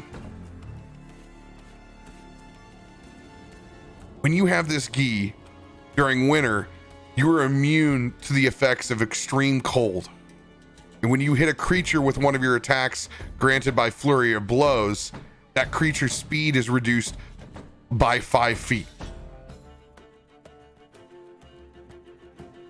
But here's the cool part.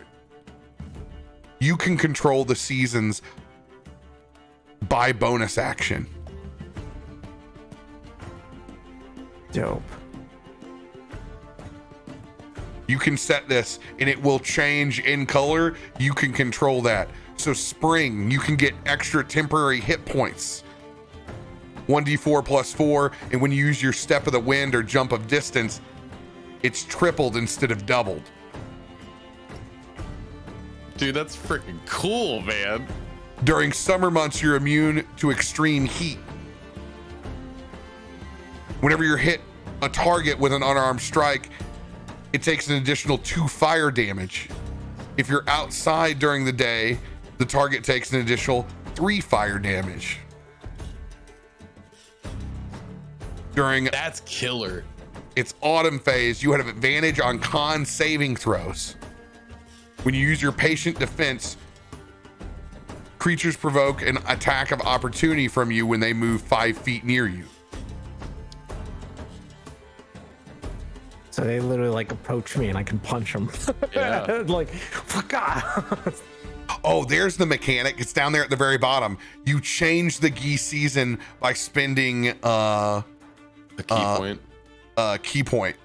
and it makes you do it once. I don't do the one you got to meditate for a minute. No, I'm gonna have you spend the key point to change it on the fly where you can fucking ball out.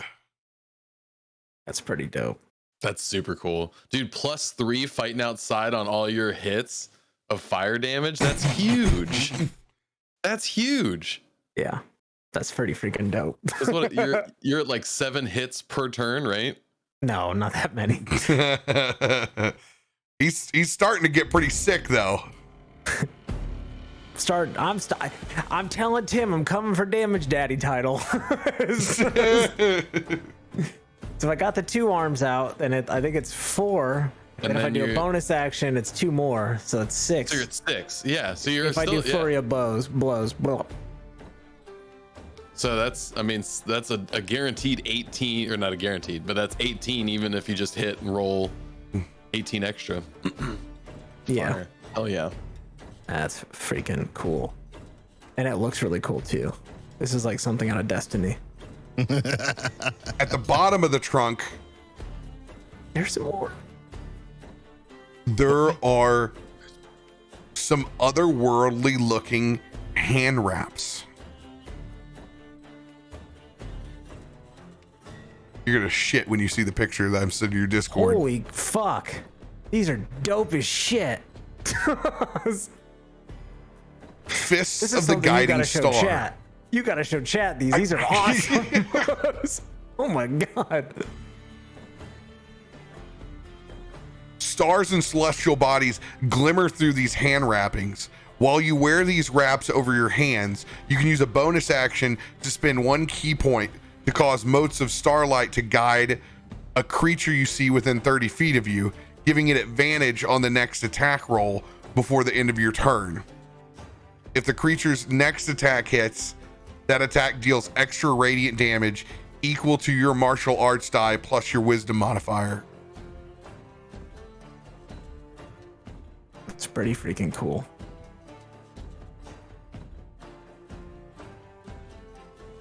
I like that. That's pretty freaking cool. Bam.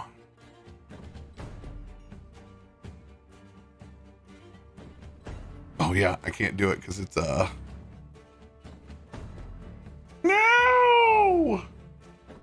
Oh no! Oh no! No, I can't do it. I'd have to open it up in the other one. Oh, maybe I do. If I do this. What about this? Yeah, there it is. Look at that. That is freaking sick. Oh my gosh, look at those. And the Hulk is wearing them. Radio's bike. Motorcycle. Mouse on a motorcycle. I like how it's a freaking little donkey here there. And there's his gi. Oh, there's the gi. Yeah, I told you that's something straight out of Destiny. That thing's freaking cool. Dude, the fact that it's got the fucking tree on the front of it, get out of here. Both of these things, like celestial god shit, and then like Earth, I'm like, bro, they knew I was gonna be here. Like they knew. They knew this shit. They just got done raiding another god named Umber and stole all his stuff, and it was on the ship. I'll just look over to Leightash. Have you seen anything that would look good for Cletus? I'm still too deep into my bike. Just I'll look.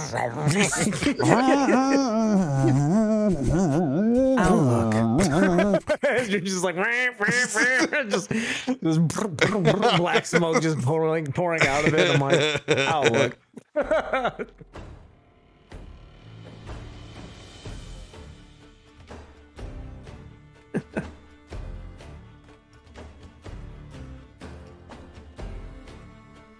Super cool.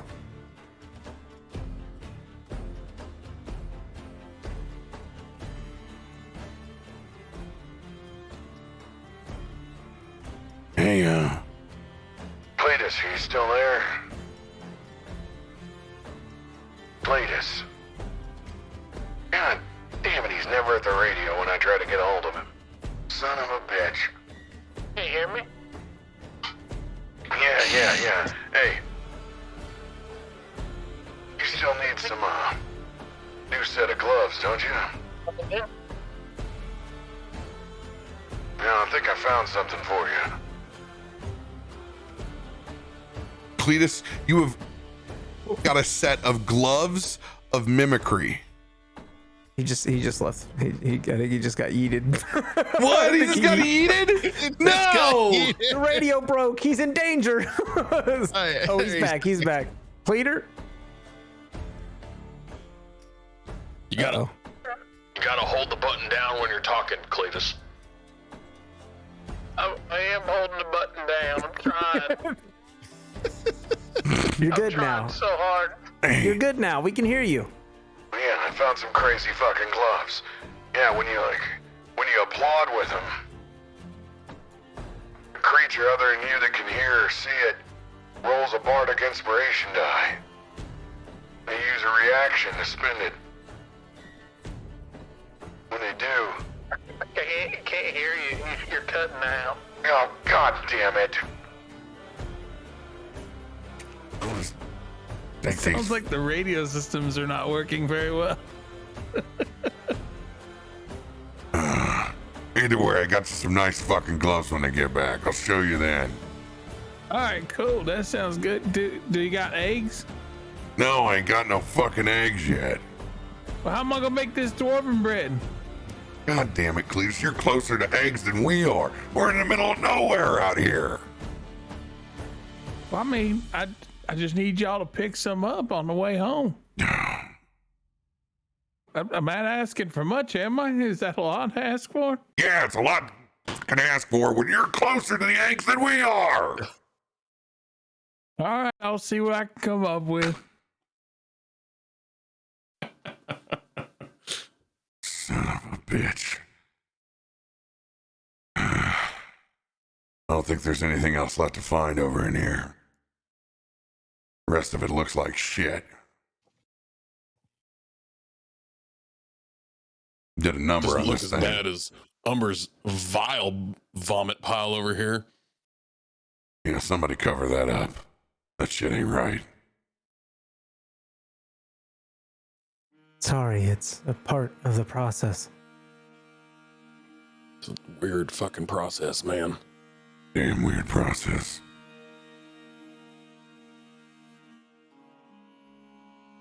Oh, Glad you were able to handle it, though. we got a hell of a lot better haul than what I thought we were going to get out of some old rusty Titans. This is going to have to do.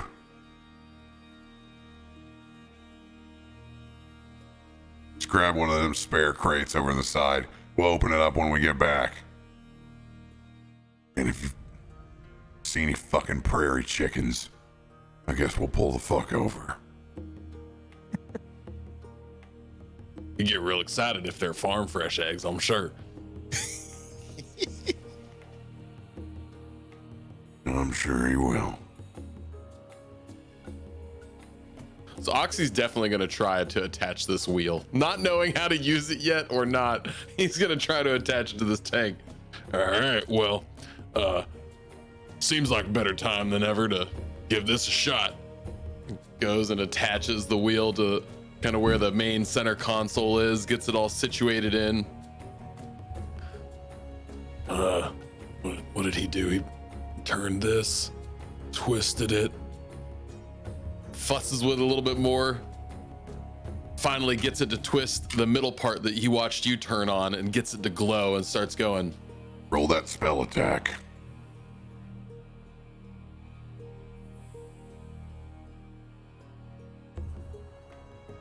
"21." 21. And when it does, you can feel that arcane magic hit from the sides as it just kind of propels you forward a little bit more, as it feels like you have wind behind you Oh shit. and a sail that doesn't exist. Y'all better hold on. This thing's gonna move. I can feel it. I just do a donut with my mind. And I'm purposely doing it to cut the tires to totally spray dirt over to Leightash and his bike.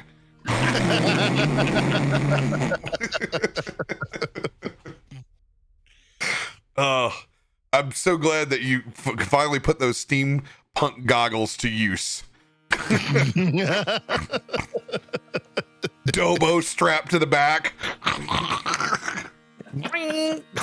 Fonda, eat your heart out.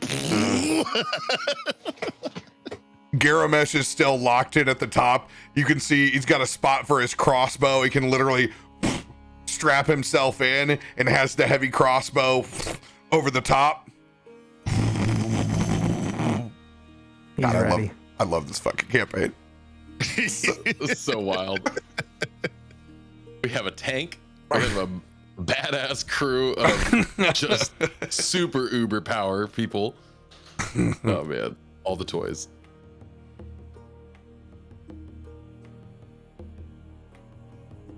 We're gonna again to make our own retro wave style sunset cruise as we head back in. Just a giant golden nugget on the horizon, leaving this trail of dust of the countryside back behind us. While we're going on this cruise, Leightash, at any point in time, that side seat that goes out, you can connect up with your bike and stay in and be like a sidecar, or it can fold up and in to where you could swing back into the vehicle. Hell yes. Or swing back out and unleash and be independent. You could hook up in and out of that apparatus. Oh, that's so fucking cool.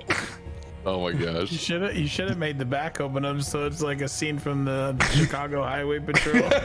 Oh no, this is more Mad Max. Literally just very Mad Max.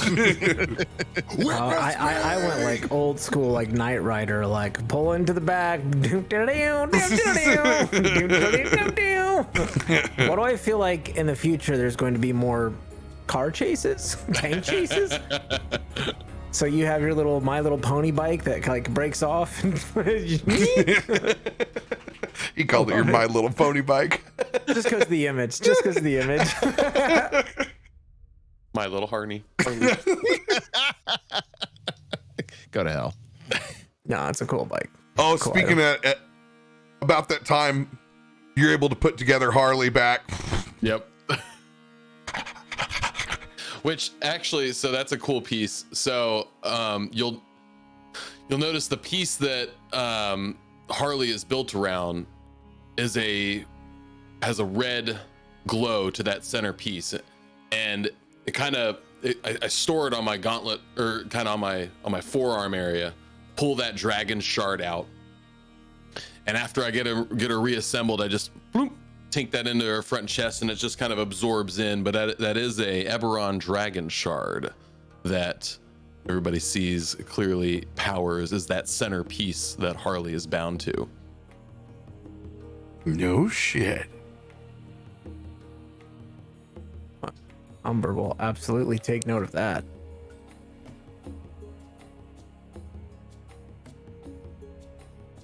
Thing runs on a Hemi, eh? Yeah, I don't know. Didn't really put much thought into it. I'm sure there's parts of my memories I don't quite have access to, but this is the soul for Harley right here. Bound to one of these dragon shards.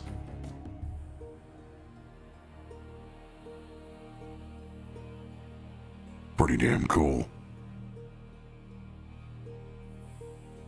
Yeah. At least you know he's always gonna be around then.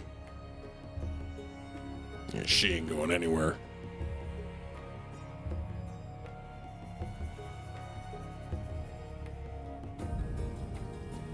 Anybody else doing anything? Chilling out on this ride back to town?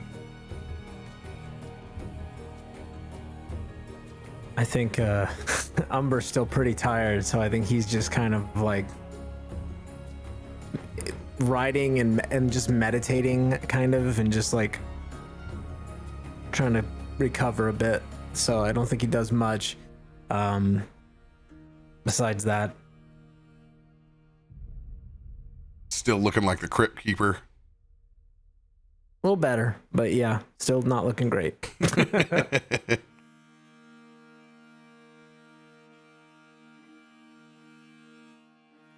Everyone, please join me. Doing our duty for our man Cletus. Roll a survival check. On the DC lookout 22 to see a damn yard bird out there.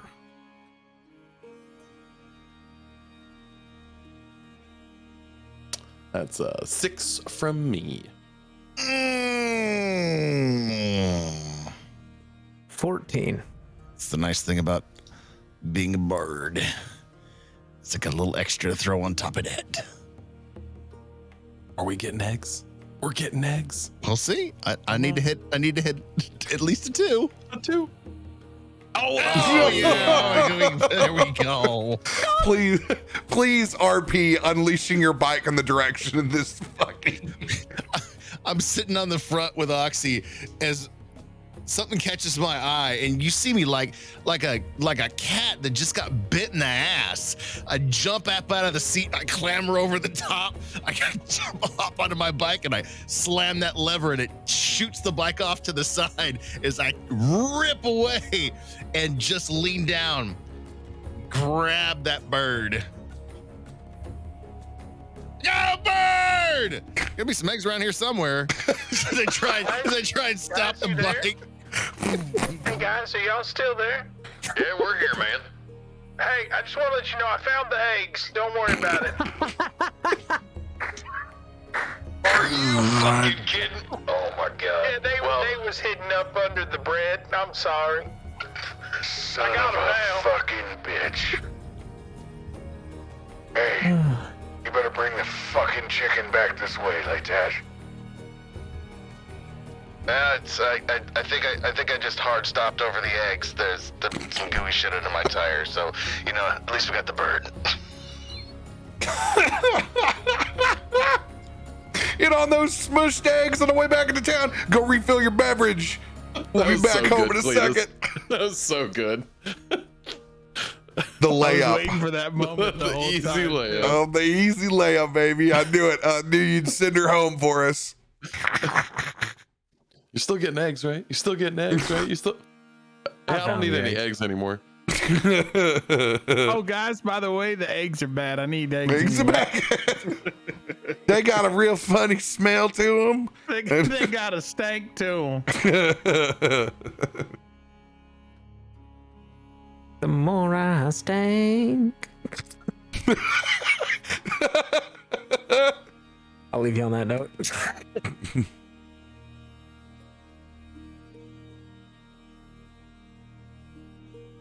Get it. Items unleashed. Oh shit, this is the original. Oh wow. That's not the tavern I'm looking for. I'm looking for Cletus's Lone Star. There we go. Complete with dead prisoner on the inside. Let's go ahead and let's take that out there. Hiding out in the stables. We'll never forget the dead prisoner that's rotting at the front door.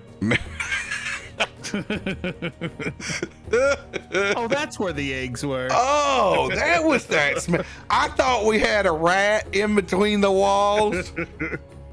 I thought something had done die. Something did die. Something did die.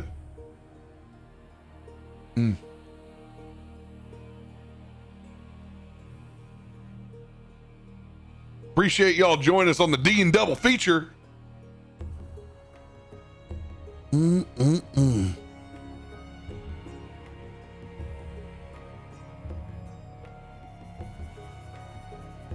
Need Cletus's Lone Star, not Cletus's Love Star.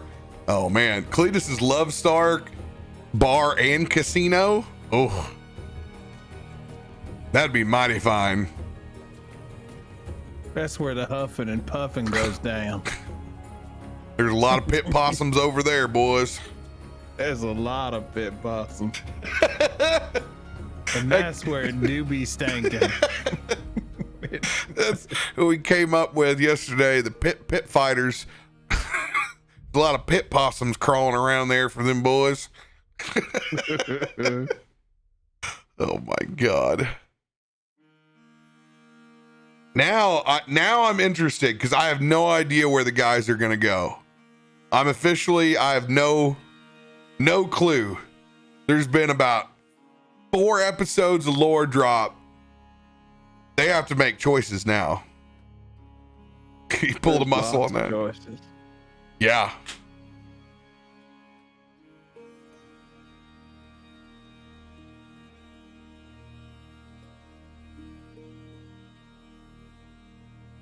Where'd them damn gloves go? I was laughing so hard when you said the fucking radio broke. I can't hear you. Well, it was weird because I was literally conversating with you guys. I was speaking the whole right after you said, Cletus, are you there? I was talking, but the damn whatever this radio effect was cutting my voice completely out of the system.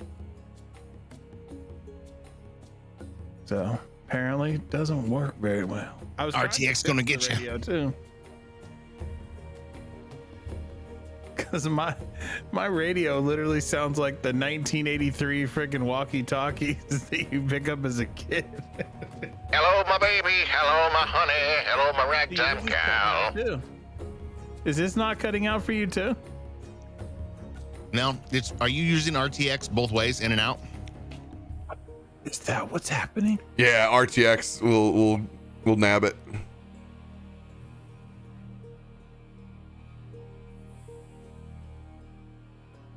Oh my God, these gloves are so fucking cool.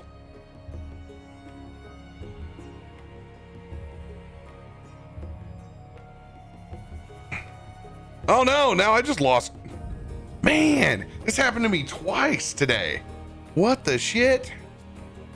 Look at that frozen radio. Yeah, I think Rob went down. Oh, there he is. There we go. Just a blur. It roughly happened in the same time earlier today too. Mm-hmm. Yay, routers. Oh, not this one again. Nah, mine just it's due for a restart for sure.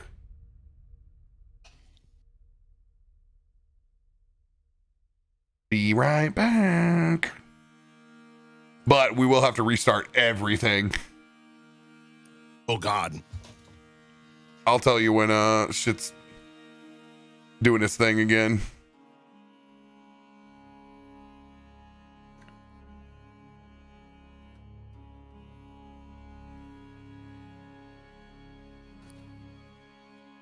Hey, that guy. I love that face. That wild and crazy guy. He's that a white wild guy. and crazy guy. You got wise geysers over there. Telling you, next trip to LA, buddy. Coming to see you. Oh, let's get it on. Really hoping Let's get it on. Really hoping K-Rock puts together a show soon, so that gives me a reason to go up to LA. Or he'd be like, hey, 98.7. 98.7. That's Star. 106.7. KROQ. Got it.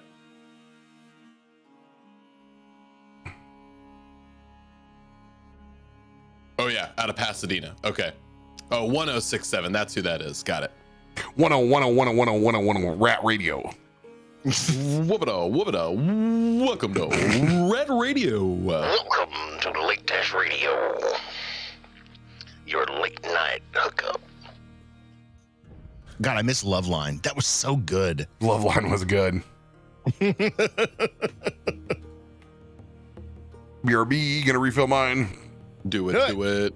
God, we've got so many cool goodies this week. This week's been all full of goodies leading up for Christmas. Seriously. Dude, I love my bike. And I love that people in the community totally got the full throttle inspiration from it too. That makes me so happy. By far, my number one game. If you ever want to know me, that is the number one game. My favorite. I play it multiple times every year, and I can do it with my eyes closed. I have it on my phone, have it on my computer. I'm pretty sure I have it on my Xbox as well. That's hilarious. Still makes me happy every playthrough. Every time. Is that where they kind of came up with Metalocalypse's intro? Is from that?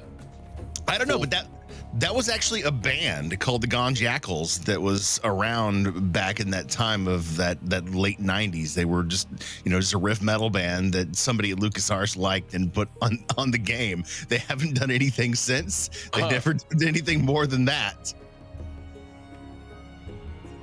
I was just wondering about because they have that Full Throttle has that scene with the bike coming down the roadway.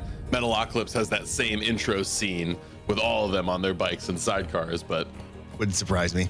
No, it would not. I need to watch Metalocalypse again. It's been a long time. Oh my god, that's so classic. Death Clock. That is fucking metal. No, I don't like it. It's not metal enough. It's not metal. It's not metal enough. Deathcock. Yes.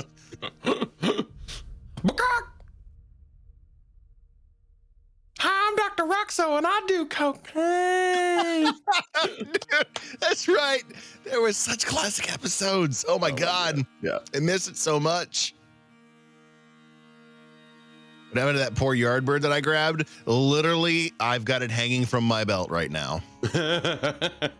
I saw the bird and forgot about the eggs. So, I literally hard stopped over its nest. I'm just excited about a chicken. Yeah. I mean, he said grab the Yardbird and I saw it and I couldn't help myself. Did I have like a little blip or something? I realized I'm not even on camera anymore. We all did. He's just got to invite you back into the call. Oh, okay. All right. It was a fun blip for everybody. Fun blip. Oh. Well, you can't see me, but I appreciate the kind words, Afro Shark. I also like your name. That is a cool name. I see that comment. Awesome. I love that. So many. That's so nice. So many things to the shifting seasons.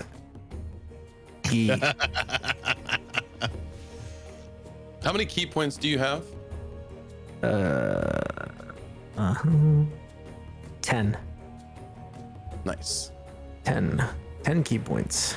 They go by real quick though in those fights. Yeah, they do. Well, I wonder if can you establish the season before going into combat and not use a key point? I don't know. Yeah, I mean, I don't. I assume so. I'm assuming we probably work that out. Yeah, so that way you can just probably he'll let you use it like mage armor. Like if you're going into combat, you can select what it is before you go into it. Yeah. If you want to change it in combat, it costs the key point. Yeah. I mean, I love that summer though. That summer's real nice. Dude, that's huge, man. That's huge. Extra 3 points on every hit. If I'm outside during the day. When outside, which I mean, I got to imagine most of the combat's going to be outside.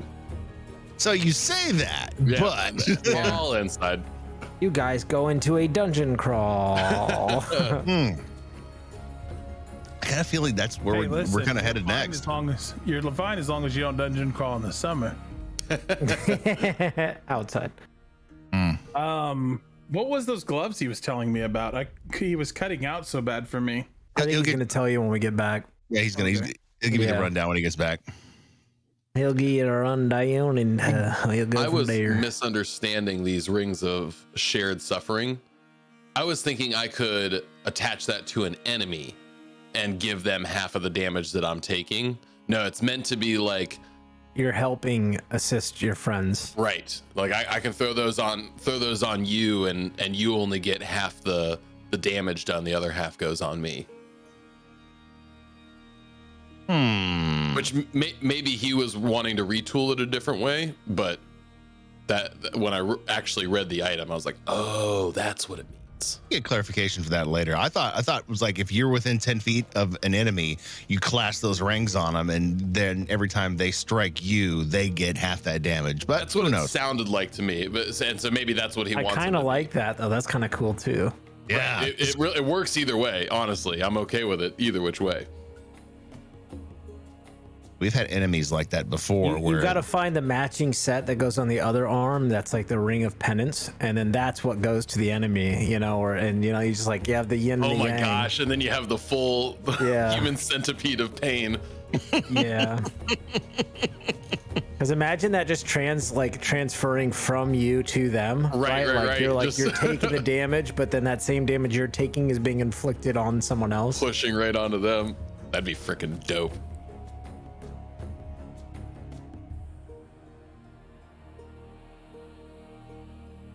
Yep, I see the tough feet headed your way pretty soon.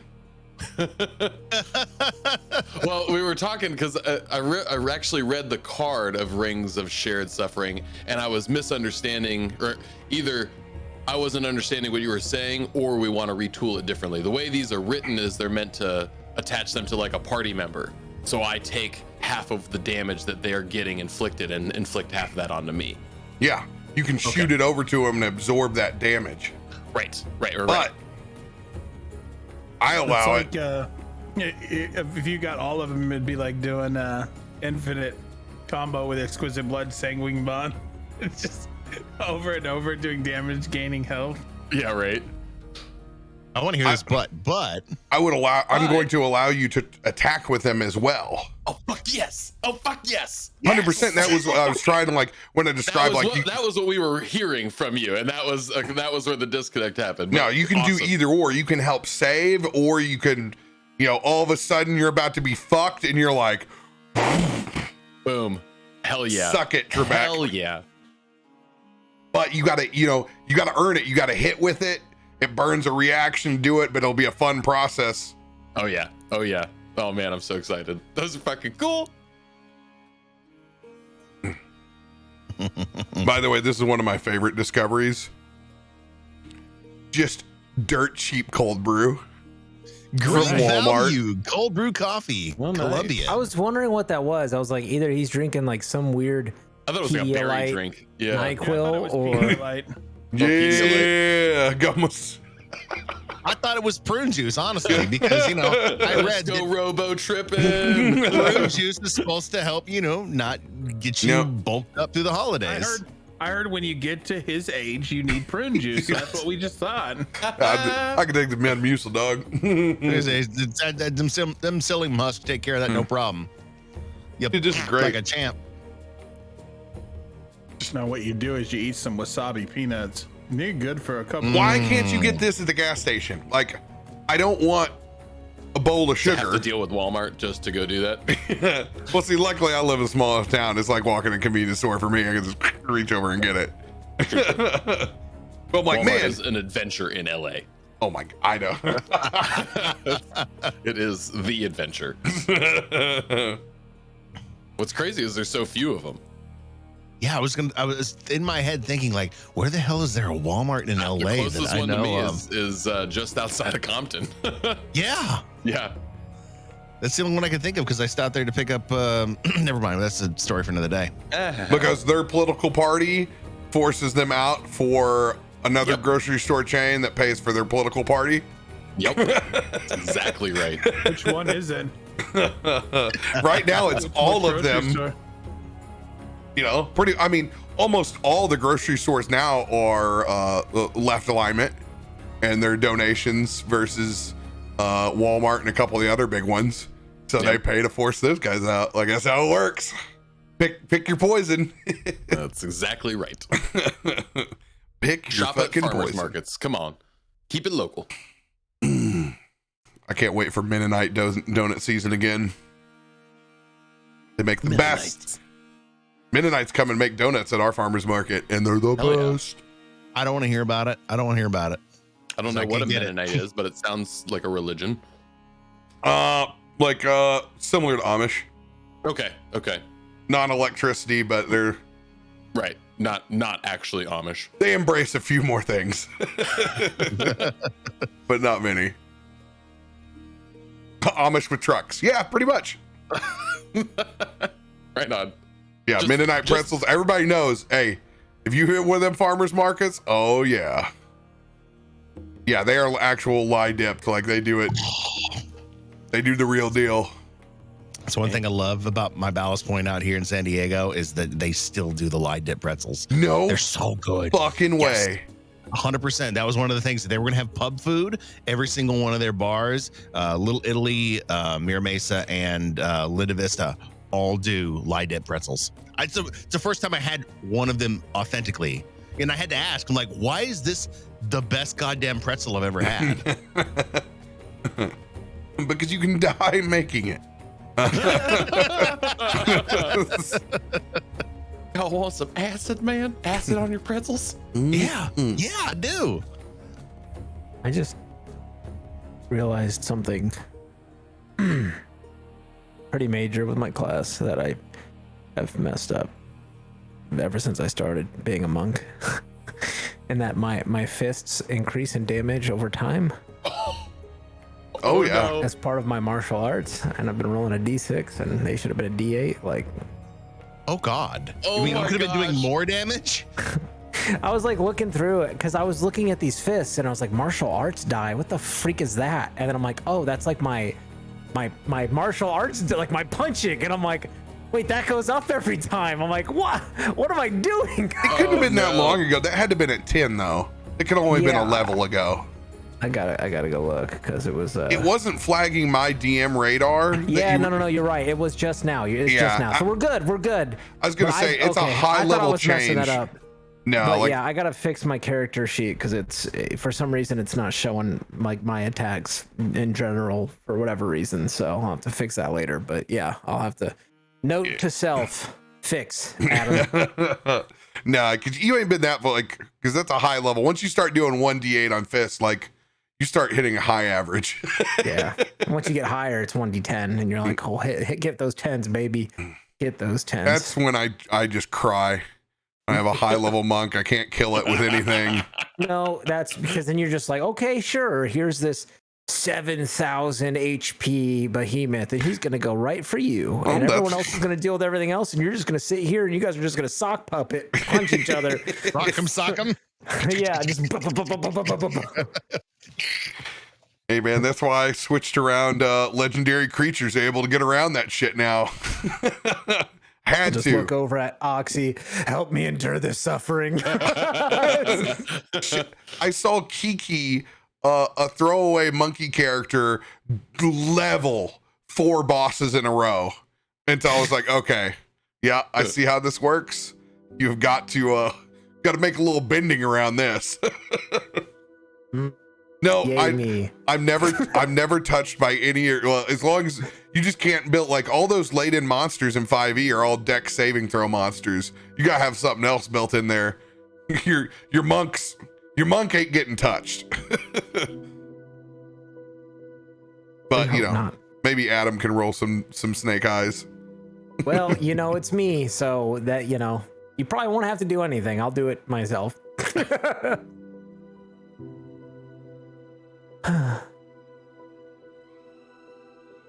Damn it! Did I delete these gloves again? Son of a fucking bitch.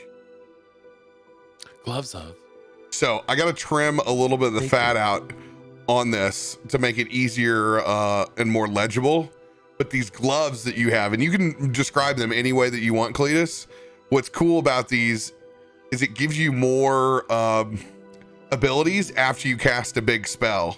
So like you can use one ability on a bonus action to make a creature make an intelligence saving throw, and they can take 3d4 psychic damage, which isn't a whole lot, but it's extra damage on your turn. And if the creature was concentrating on a spell, they have disadvantage on the saving throw on maintaining it. Listen, here's the thing. My character doesn't even do much damage as it is. Like, just a little extra damage is like a lot of damage. You're about to be unleashed on that. Once you hit the next where you can choose a couple more wizard spells, then you get a big boom spell.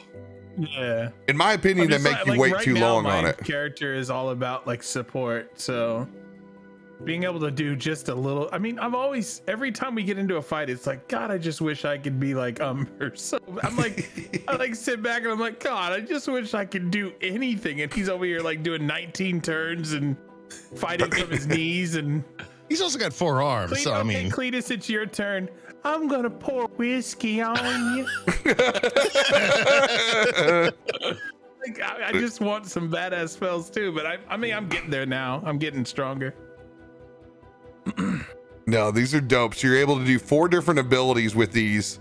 The taunt ability, you make a wisdom saving throw, and they take the 2d4 psychic and 2d4 force, and then they have disadvantage on their attack rolls against creatures other than you to the start of their next turn. Gee, that's big. Yeah, that's good. That's So really you good. can break concentration. You can make them have disadvantage. One is you can gain a 5+ bonus AC for that attack. So that's like having a free what do they call it? Shield. I mean, to be honest with you, just being able to give them disadvantage with any of these guys following me is nice. Like, that's a good one. Hell yeah. All right. Can you dump that in the chat and I can take a look at it? Yeah, I'm gonna give it to you. It's the way that it's written, you want to lose your mind. But I'm gonna help clean it up and be like, okay, Wait, this are is a these bit more those legible. purple gloves, the purple ones. No, those are Umber's wraps. Oh, Those are mine. what do mine look like? Like I said, you can choose your own because these gloves look like they look like the Joker's. They look dumb. They look dumb. They literally look dumb. Yeah, you cleaner. You wouldn't be they're wearing oven these. mitts. Yeah, they're oven mitts. now. Oh god, they're fucking oven mitts. They're oven mitts now. They're oven mitts that have the removable top so they can be fingerless if you need Yeah, to you do some flip it bacon back. and then just Yeah, flip them the back on. flipping back and forth. That's it.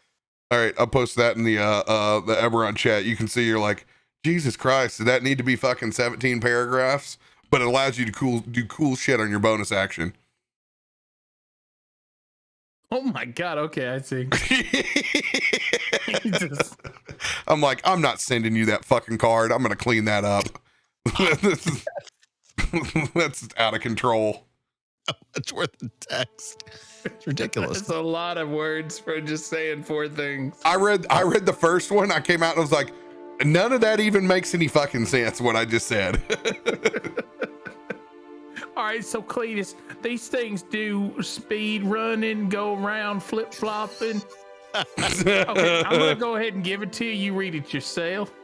I sure would like to see what y'all are talking about on this locked channel of your all's in Discord. Basically, he can speed run the farm sim, no problem.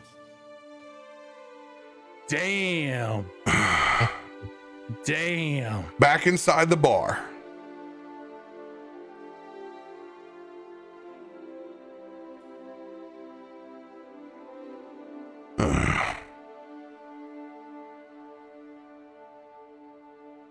I'm not gonna lie, Oxy. My ass kind of hurts. And I never thought I'd say that. Yeah, that's not the smoothest ride, but We're gonna have to fix that shit. Wait, Yeah, your we- ass hurts. What you do while you's out there? What y'all doing? I point immediately over to Leightash, who I assume is walking now like he's got a corn cob up his ass as he comes off that bike for the first time.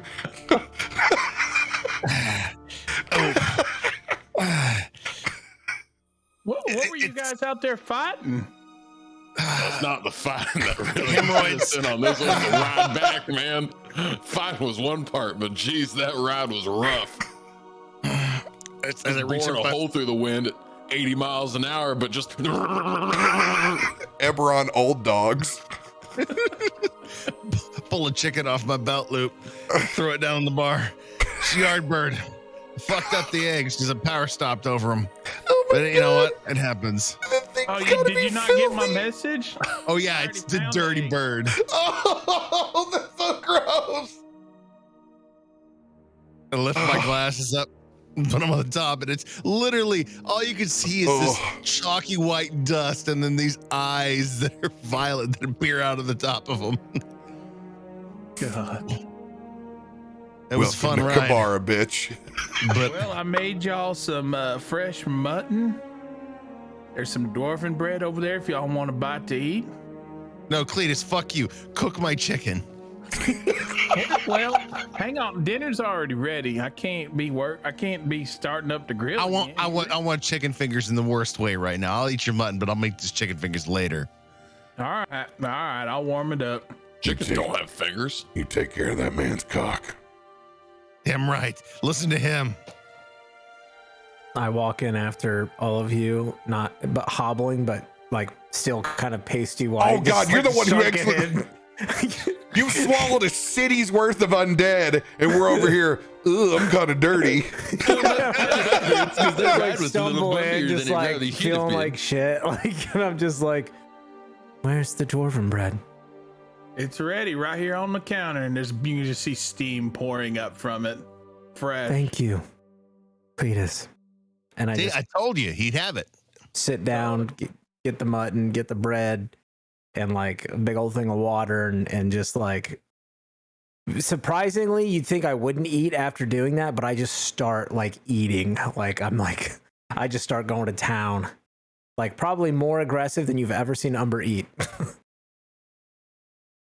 Cletus, just leave him alone. That boy puked up. He puked up a lot of nasty ichor.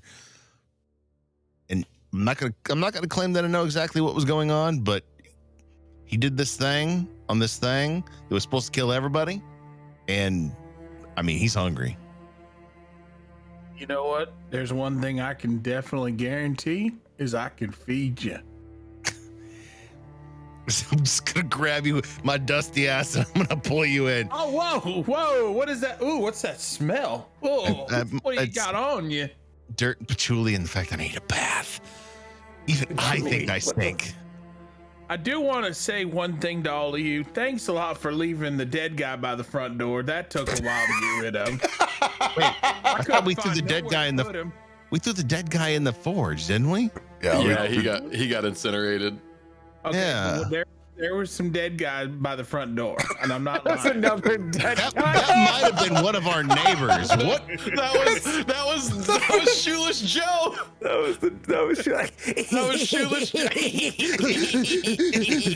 Do you remember what he looked like?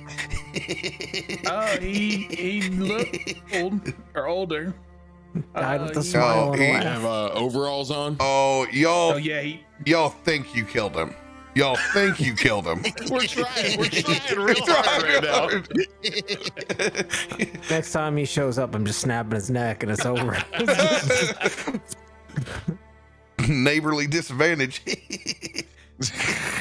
Neighborly disadvantage. He ain't not my neighbor. You guys laugh about that, but I had somebody sizing up my front yard for turf today. But I had somebody come up. What you doing over here? Literally, that character came into my yard this morning. God damn that. Just living like I do every day. Yep. Still kind of curious, Cletus, on exactly who you disposed of, but I mean, I mean, we're on the y'all were outskirts. gone for a long time, so maybe Cooter got a hold of somebody that came in the door or something. We're on the outskirts of New Throne. This is what happens. He didn't look like he had too much of nothing, to be honest. He looked just like a fella that was wandering around. So maybe Cooter and what's his name, Harvey? Harley. Maybe Harley and Cooter got a hold of him trying to protect the bar or something, and he just stunk. He's rotten over there by the door. Wait, so what'd you do with him? What do you think I did with him? I look at my mutton. I was How do you think you got mutton? Ugh. Well, Glad I haven't eaten anything yet. I'm probably gonna stick to. I put him in the damn furnace. Jesus, calm down. Cletus, I never know with Calm you. down, Leightash. Never know with you. You think I'd feed you human meat? Cletus, I've seen your bar back in Kibara. I'm pretty sure that I've eaten some questionable shit from you before. I mean, I've cooked snakes. I've cooked lizard folk. I've cooked That's what I'm talking about. That's the shit I'm talking about. I'm pretty sure I've eaten sauteed. I'm guilty about it. Roasted. Done some. I've done a few things like that, but I never cooked no human. Cletus, I need you to roll a 1d10 plus 3. This is your bardic inspiration plus your charisma modifier. This is for the meal. Anytime you prepare meals for us, we get that many temporary hit points from your chef's, not feast, his chef feet. Thought you were making him roll on what part of the human body was in here. Grundle. Oh, let's go. 10. Give it a 10. All right, everybody got 10 temporary hit points. You can go ahead and do the long rest on your character sheet. Yes, sir. Yes, sir. So we're back in the tavern. Let's go. Yes. And give yourself 10 temporary hit points. Yeah, because I used my knife. Oh my god. I forgot that this is what it's like to have hit points. I'm like looking, I'm like, oh my god, I have so much health. None of my other characters do.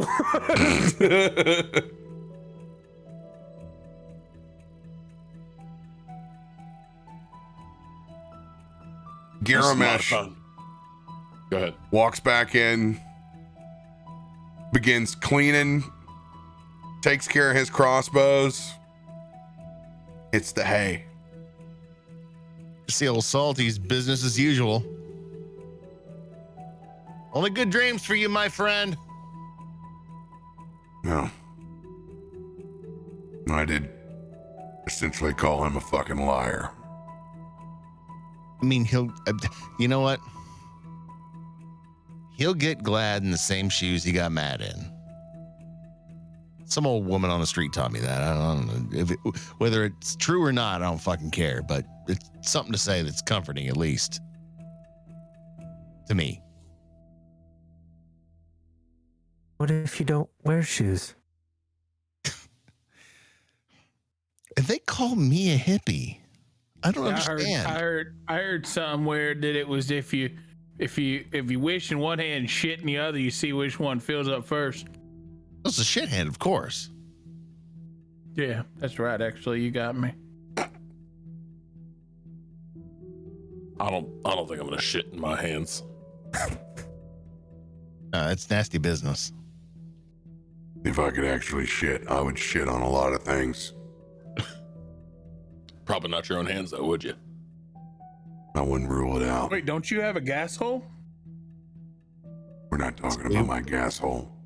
We agreed not to talk about that. That's right. I did. I'm sorry. Thank you. You know what? Now don't use it anymore. I got this big bitchin' fucking core.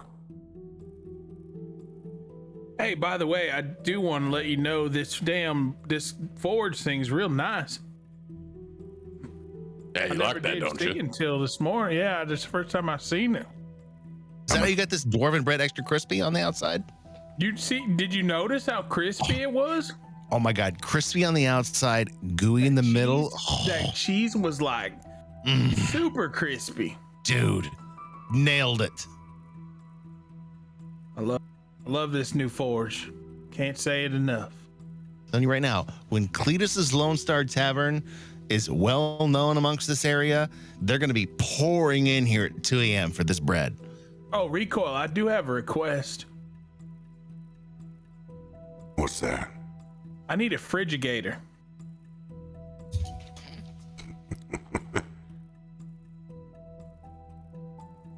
A frigidator. Keep my meats cold and stuff.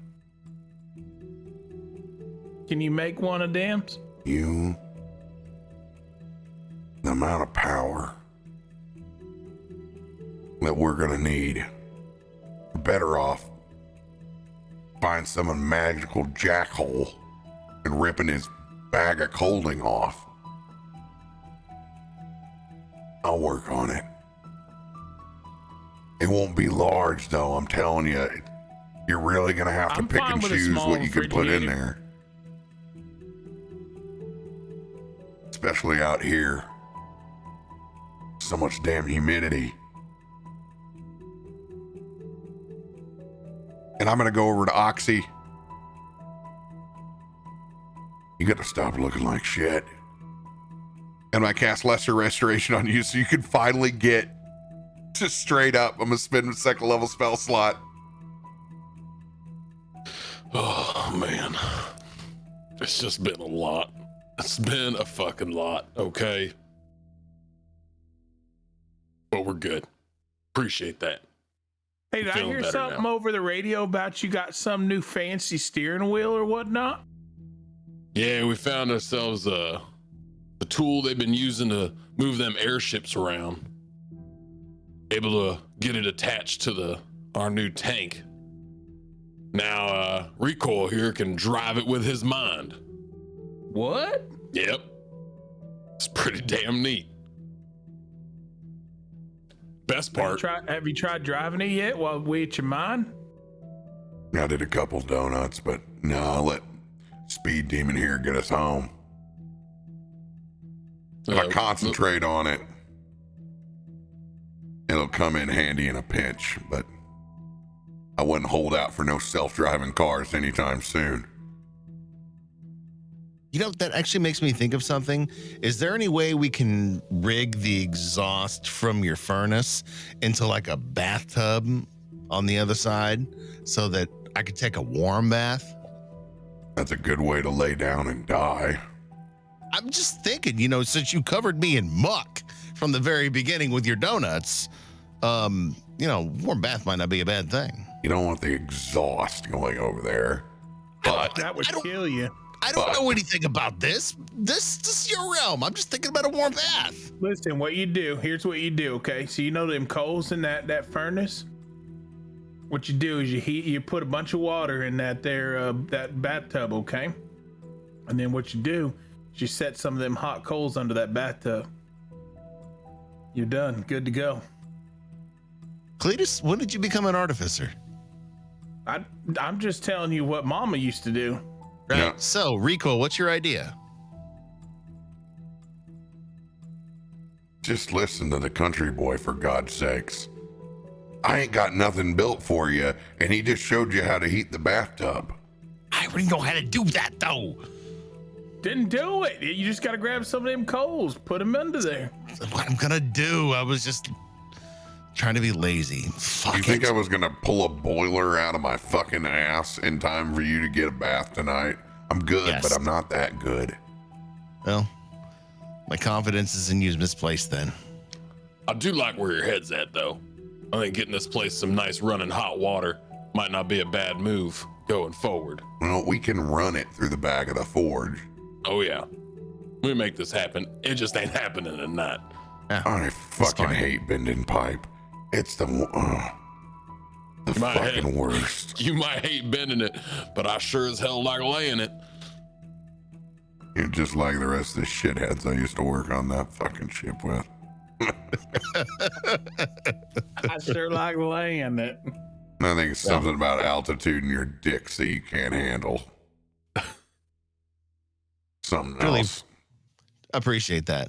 And I was just kidding, Recoil. I still appreciate the hell out of you. I'm gonna go shower off and get at least one of these layers of dirt off of me because I kind of smell funky, and then I'm going to bed. Hey, Umber, Yes, you feeling better? I am. This is quite good. What I needed.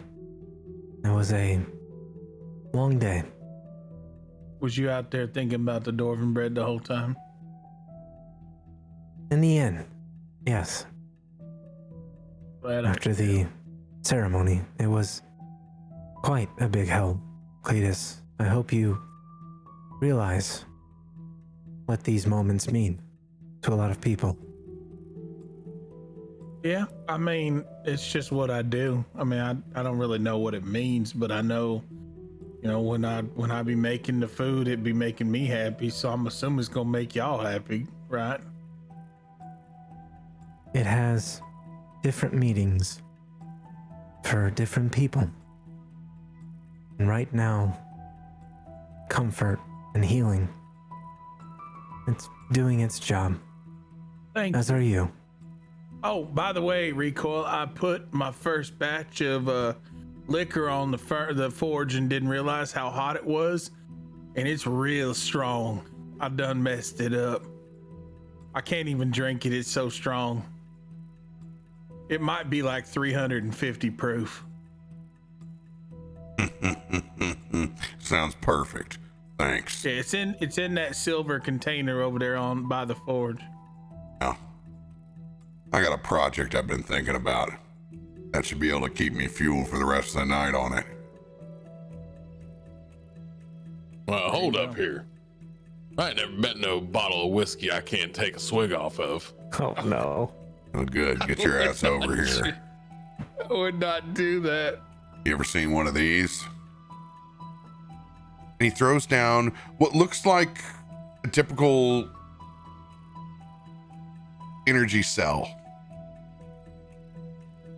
Yeah, I've seen that. No, you haven't. Pick it up. He grabs it, looks at it. Perfect mirror finish.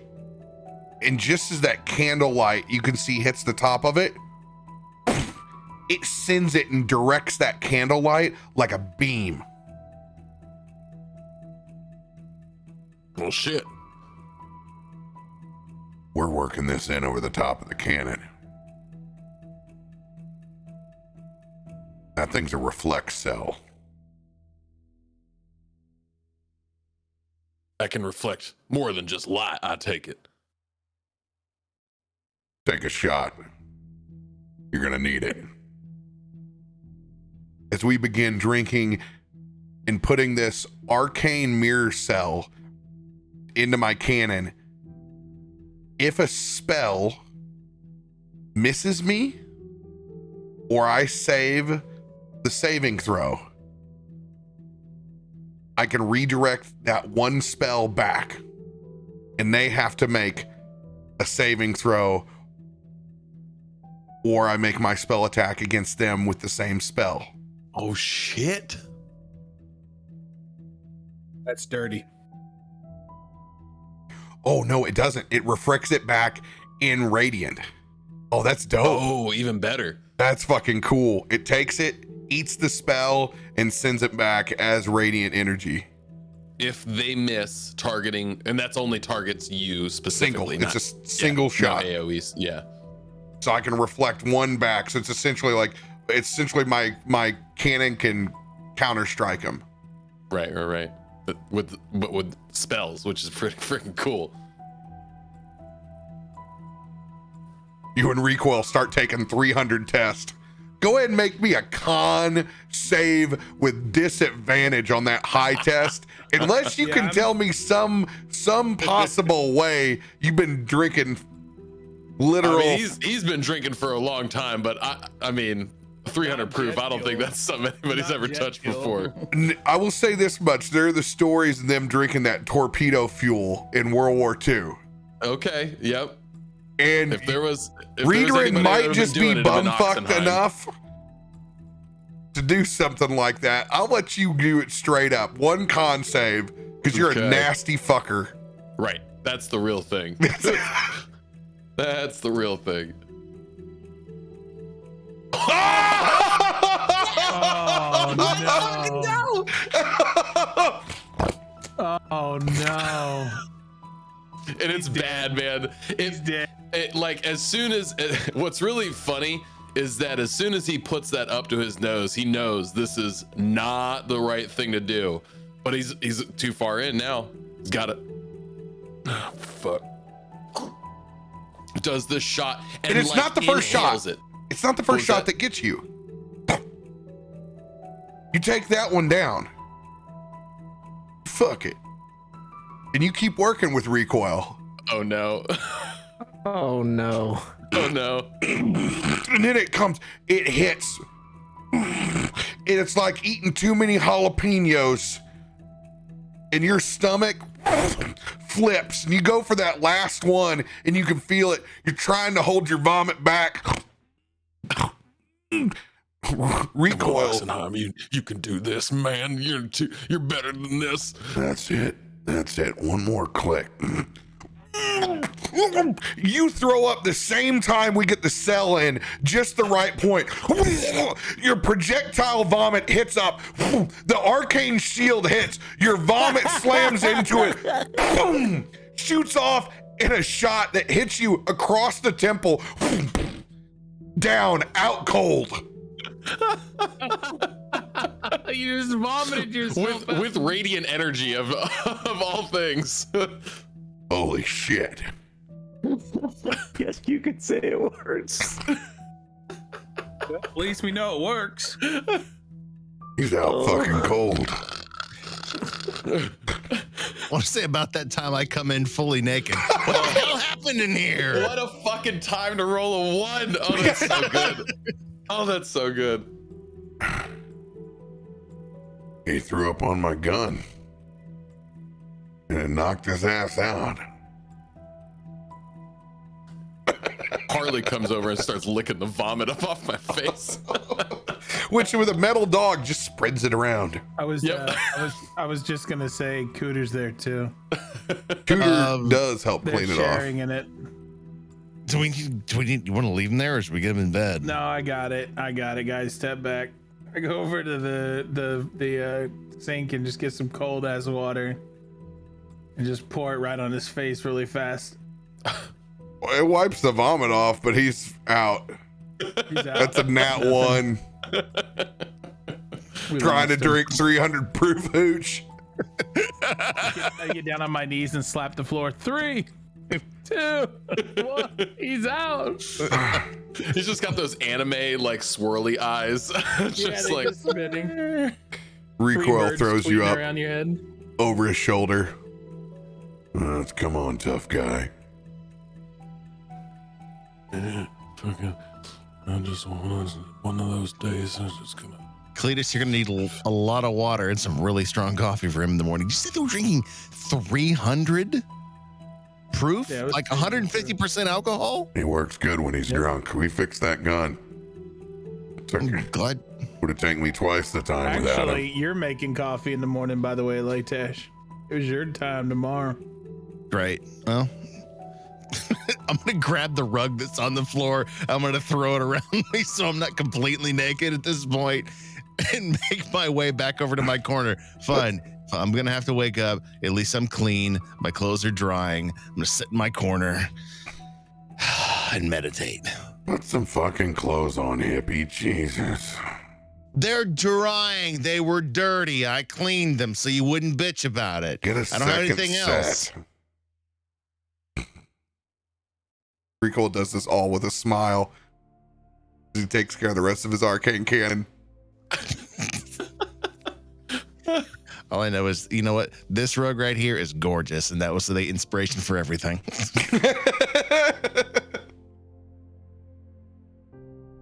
We get up. It's time to start making a plan. Indeed. if I get up. I do actually have a question. When are we gonna start getting guests in here? We're gonna sell some of this dwarven bread. There is a literal civil war going on inside this city, Cletus. And I love you to death. But there ain't gonna be customers here for a while. People are scared to leave their houses. That's why tomorrow, whatever choice it is we make, got dire consequences for the people that live in Rosenwork Row. The rest of New Throne. So get your rest. Hey, I could do, you know what I could do? I can go around door to door and do Uberon.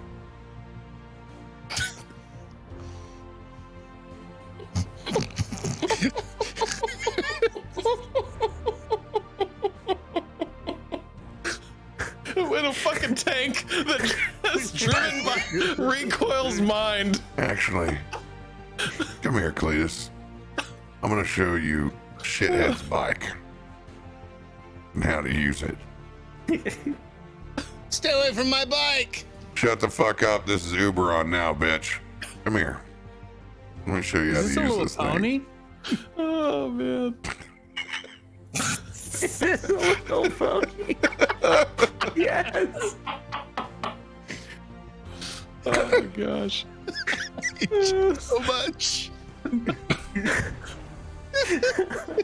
I'm so happy you showed that picture. I'm so happy. Vroom, vroom. Nay.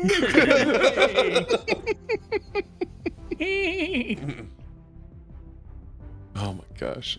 Con saving throws. Who's getting up? Is mine flat by chance? Is mine flat by chance? Oh no, mine might be a disadvantage. Yeah, I would say yours would be. I rolled an 11. Oh no! Get out of here! Holy fucking shit. Like a true fucking alcoholic. Let's be honest, everybody like wakes up way too early the night after drinking too much, and True, you're like, it why am I hurts. up at 7 a.m. and miserable? True. Because it hasn't hit you yet. You're still going. Whatever it was just worthless sleep. Yeah. Oxy, you're up. Get the pot of coffee. Getting coffee in the morning. Fuck, man. Yeah. Cleater, you let me know next time you're making some hooch. I'll show you how to not make jet fuel. Oh, I know how God. to make hooch. I just wasn't ready for my first batch on that damn furnace. That thing's so powerful. Not to mention, when I finished it, I was like, I'm pretty sure Recoil's gonna like this. Hey, Well, I didn't say for you to drink it, you son of a bitch. we got shit done. yeah. And yeah, overnight, I did the fucking plumbing. There's a barrel over by the side where I got it wrapped around like a radiator that circles through, and it goes to the next barrel. It's like 3 people individual tanks. You can just get over in the barrel side by side, and it's like your own personal hot tub Oh yes. Hell right yeah. along the side over here. That's awesome. Right in the Sauna dining room. tavern. Oh, 100% you can be drinking there. Hey, this is like Vale. It's cool. It also doubles as the dishwashing tanks when nobody's bathing. I mean, it's a 3-purpose tank. You're good, Hell right? yeah, it's a 3. Some bitch is compliant. Rinse, wash, rinse. Those are 3 tanks. So what else do you need? God damn. Like I didn't know we were raising the standards out here in Rosenwork Row. Oh, So property value's only gonna go up. looks amazing. As I throw the rug off and I'm naked once again, place it back on the floor. I'm gonna get my clothes. I'm gonna get into that bath later, though. Well, I'll tell you though, being the first one up, Oxy, before everybody else gets up, he does that weird thing where you don't know the kitchen. So you just start rummaging through all the doors to find coffee because you know that's the only thing that's actually going to wake you up. So I'm just like going through everything to find it. Finally find it, and I make the worst coffee. I make army coffee. Oh, It you is can't do gritty. worse than Umber. It You is. can't do worse than Umber. Well, that was not my coffee. Okay, that was Garomesh's coffee that everyone hated but me. Oh, was it Garomesh? I thought Yeah. it was yours. I'm The sorry. super strong coffee that everyone was Yeah, like, the "Oh my roasted. god!" I was like, "No, that I enjoyed it." Everyone else was like, "This is awful." I like purposely go and find a coffee filter that has a hole or holes in it and use that just to make sure that it's got a little bit of pulp. You're dirty. We're drinking tar now. Umber walks out of the room in the morning, and you see he's wearing this new gi, and he has these wraps on his hands, and similar to when you see him kind of transform into his god form, and you see that kind of like astral star celestial like part of his body just kind of like goes translucent and transfers. You see kind of like a small aura of that on his fists, and he just walks out and he just immediately pours himself a coffee, doesn't say anything, and just takes a big swig and like morning with the day. morning. Morning, sunshine. You look mighty celestial today. Thank you. How are you feeling? Honestly, not that bad. That jet fuel that I tried drinking last night threw me for a little bit of a loop, but no, slept like a freaking rock, tell you that. I'm pretty sure we all saw that. Saw what? I don't remember the vomit part. And this is Umber actually smiles. He just smiles and then just sips his coffee. Just doesn't give you an answer. No. He just sips his coffee. Oh wait, what do you mean? What did he see? Saw what? Just mumbling to himself, wondering what the hell happened. This is good coffee. Yeah. one This thing- is one field thing coffee, being- that's for sure. One of Put the some things hair on your being chest. gone for 2.5 weeks from Cletus. You guys don't realize that over the 2.5 weeks that he's been here taking care of himself, he's begun to hurt a lot more. The last time you guys recognized how much pain he was in was the swamp when we were traveling, but he's getting to the point where it hurts really bad for him to move. So when you see him come out the door, he's got a cane, his cane that he usually uses, the staff, but he's just barely, he's hunched over and he's trying to get to a chair.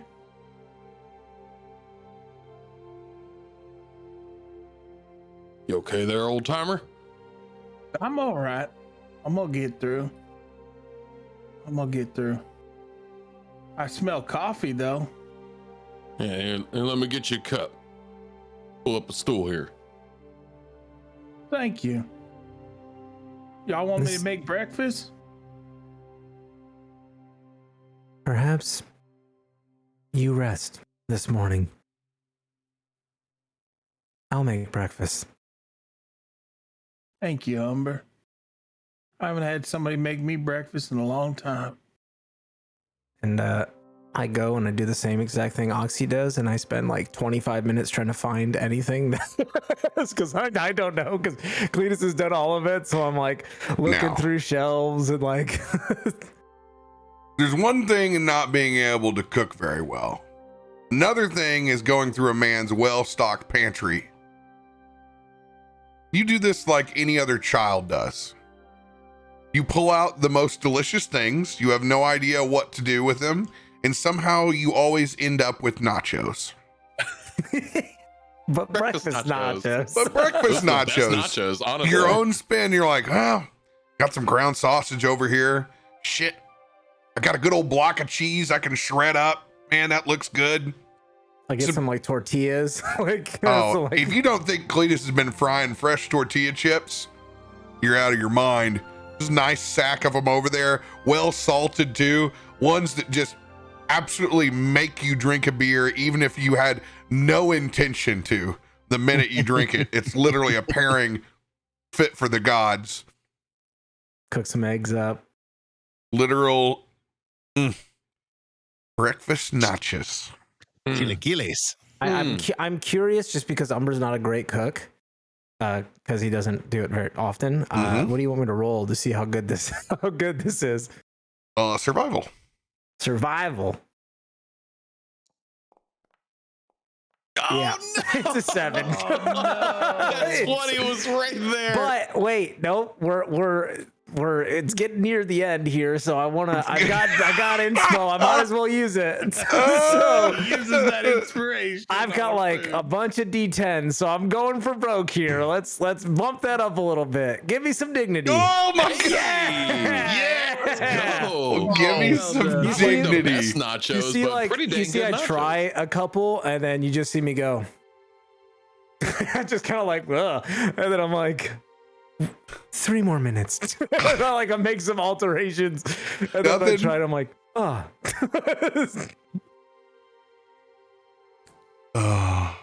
Why- breakfast nachos for everyone? Why survival for making nachos? Because survival is hunting, foraging, taking care of yourself. It's the Boy Scout merit badge that's out there. Yep. Mm-hmm. Do you medicine your nachos? Do you I intimidate persuasion my check nachos. I don't know. Are Persuasion you? check that they're good if they're bad, and then try, or you could Cletus, deceive that you think they're good. Cletus like bends over the bar, like leans over, and he's like, "Umber, come here real quick." And, Sure. like, just as he gets close to me, I'm like, "Look under that shelf on there, under the pan there, right by the cheese. There's some jalapenos in there. Huh? Them jalapenos." Of course. You can have all the charisma in the world, but it ain't gonna help you cook good. You need wisdom. You can't cook with charisma, believe me. Luckily, I have high wisdom. I'm a very wise individual. And I get out the jalapenos. Oh my god, pickled jalapenos. Mm-hmm. I'm totally having this in the morning for breakfast. Pancakes. Yeah. I like a good old Belgian waffle. Breakfast nachos for life. Savory all day. Mm. Mm. Well, that was fucking good, Umber. I feel Well done, my friend. Thank you. feel for really breakfast. refreshed. It's simple in comparison to the meals you make, Cletus, but it's important to humble yourself and serve others at times, as often as you have to us. I felt this morning was a good time to do so for you. Thank you. I very much appreciate it. It's been real rough these last couple of days. I've been getting up slower and slower every morning. Something Well, going on with you? I don't know. Just tired. Just tired. Coffee don't kick like it used to. Try some of No, your I'm- 300 proof. Yeah. Give that a shot. That's some good stuff. Definitely not. I smelt that stuff and I lost all my nose hair. I'm not doing that. Perhaps getting you out and about would be good. That might be good. Being active helps. Keeps the mind and the body sharp. And I believe we need to come with a plan to proceed. Yeah, What are your what do we thoughts? got to do? What are we looking at? Well, it's part of what we had done while we were out there with the tank. Seeing if we could listen in on them, read your airwaves, get a read on what they're planning on doing, see what movement they're cooking up with. While we was out there, turned that radio on and almost instantly, Recoil's old friends found us. But I did get a good read on how to navigate the military airwaves. We found some parts before we left. Might be able to shield myself a little bit better, even. Encrypt that traffic so we can listen in and not be picked up so quickly by the Mournforge. Mournforge? I think it was Mournforge you said. Perhaps We can tune in to Warforged and Mournforged. But more importantly, that encryption. That's going to help us from not having to take that radio 3 miles down the road to go use it. That's right. Perhaps that's the answer. Perhaps you listen in. See if you can ascertain something. I think that's exactly what we need to do. Get a little bit of a read, see what's going on, make sure there ain't no more of them tanks rolling through. And, well, get a game plan once we get more intel.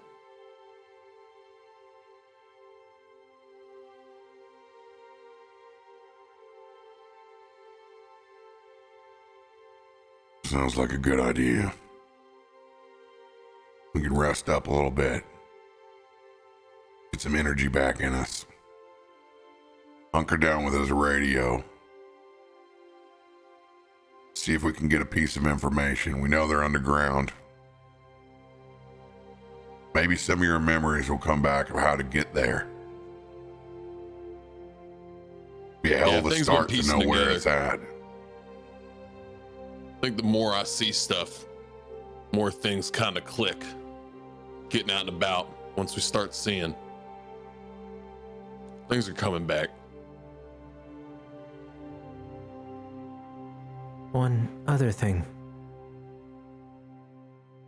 Oxy, if we go out, around, you shouldn't look like you.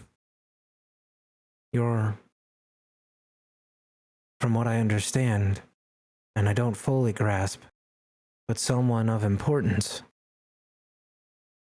And Yeah. if you're walking around, people will notice you, especially the Redarians.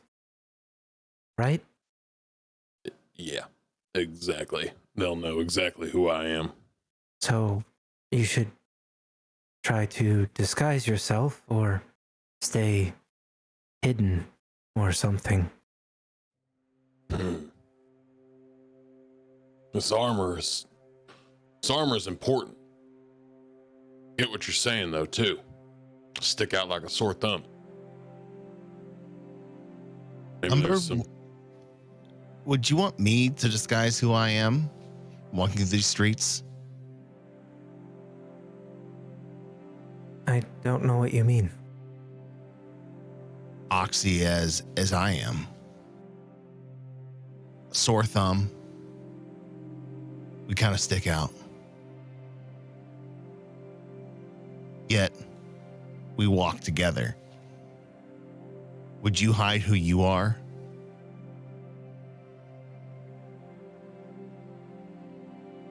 No I don't offense, think- Leightash. He's not trying to change who you are or who he is. He has a rank. Yes. That's what he's trying to protect. Was in a position of power. He's recognizable. He's just trying Yeah, to we make can sure lean that on that somebody sometimes. doesn't recognize him in the wrong place. Now, I agree. We can lean on it. But look what happened last time in that negotiation. Yeah. It ended in death. I don't have enough of the chips in my hand.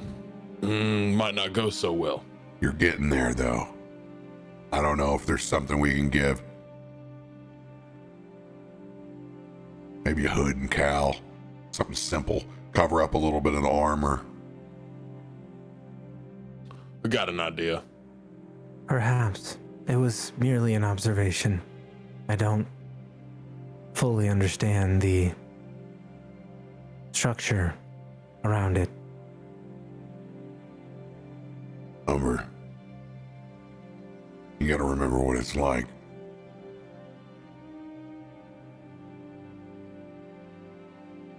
It ain't apples to apples.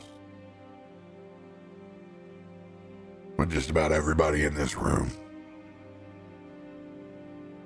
has had somebody come after their shit because they didn't like who they were or what they stood for or where they were born.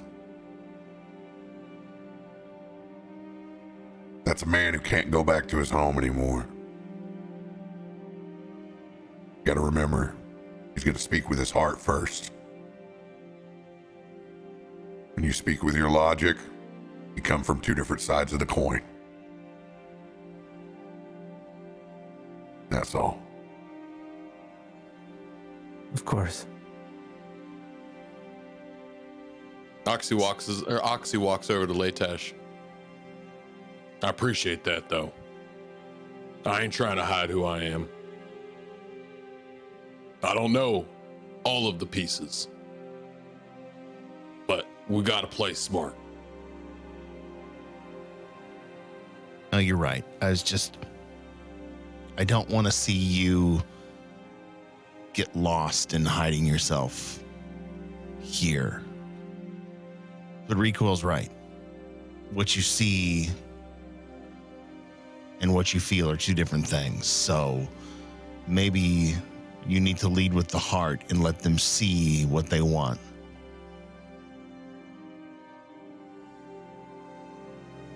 So if you're comfortable, then let's find a way to make you a little less you on the outside. Just on the outside. Appreciate that.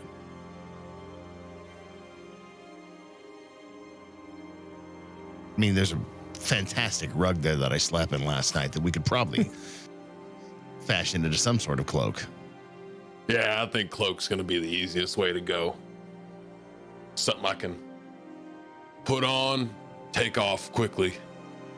Just a little bit of some bulky hooded figure walking down the street sometimes. It'll be fine. Subterfuge. I can help in the city, as I have previously, in hiding our movements. I can even make you disappear. For a time. Oh, shit. That'll really come in handy.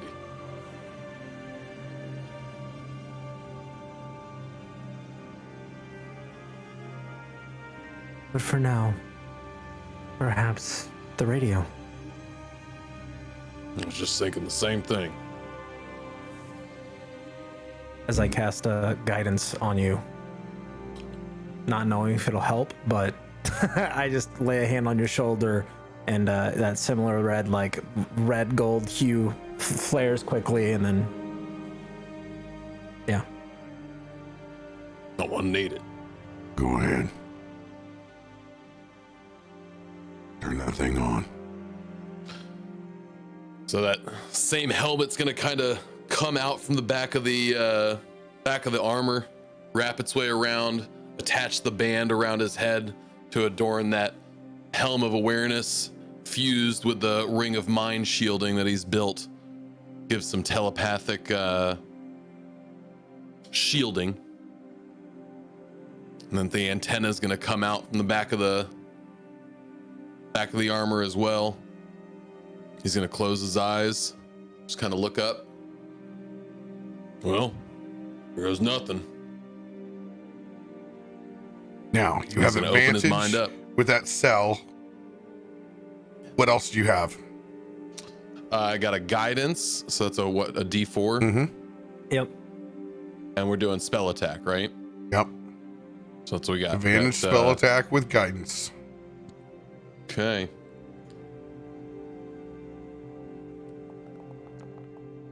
Oof. 20. Gonna need it. 22. Sassy Harley. That's the last thing I clicked on, apparently. Yes.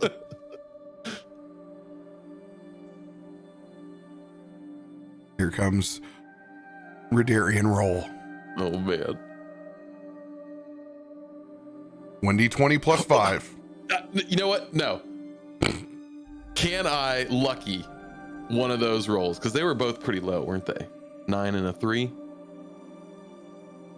I can lucky the 3 and keep the 9 still if it's even lower, right? Mm-hmm. Because it's advantage. Let's do that. Mm-hmm. So burn in my lucky. Damn. Radarian communication roll. 22.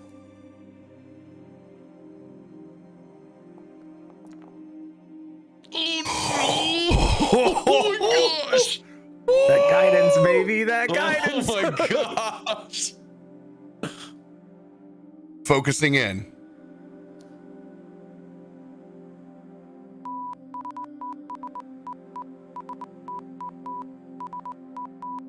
And you can see Oxy's eyes as those beeps are going behind his eyelids, doing that kind of REM cycle sleep.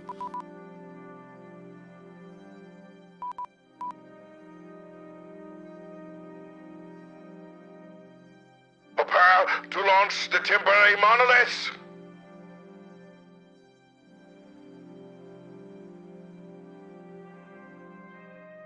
Oxy, as you get up from the radio, looking out from the kitchen window, you see weather balloons begin to rise. Oh shit. With small egg-shaped monoliths Oh shit. floating up into the sky as we all rush out to the front porch as we watch this temporary grid begin to launch up above Rosenwork Row and the rest of New Throne. Oh no. And that is where we will pick up next week. Oh my god. Oh, Some monoliths. right. I mean, at this point, I've been waiting to both say it all episode. Oxy and I are both gonna have to hide ourselves. Oh my gosh. They're putting up a temporary mesh grid. Oh no. It's But not very destroyable. Very. It's got clear, easy weaknesses on it. From what it's not seems active like. yet. They're just Right.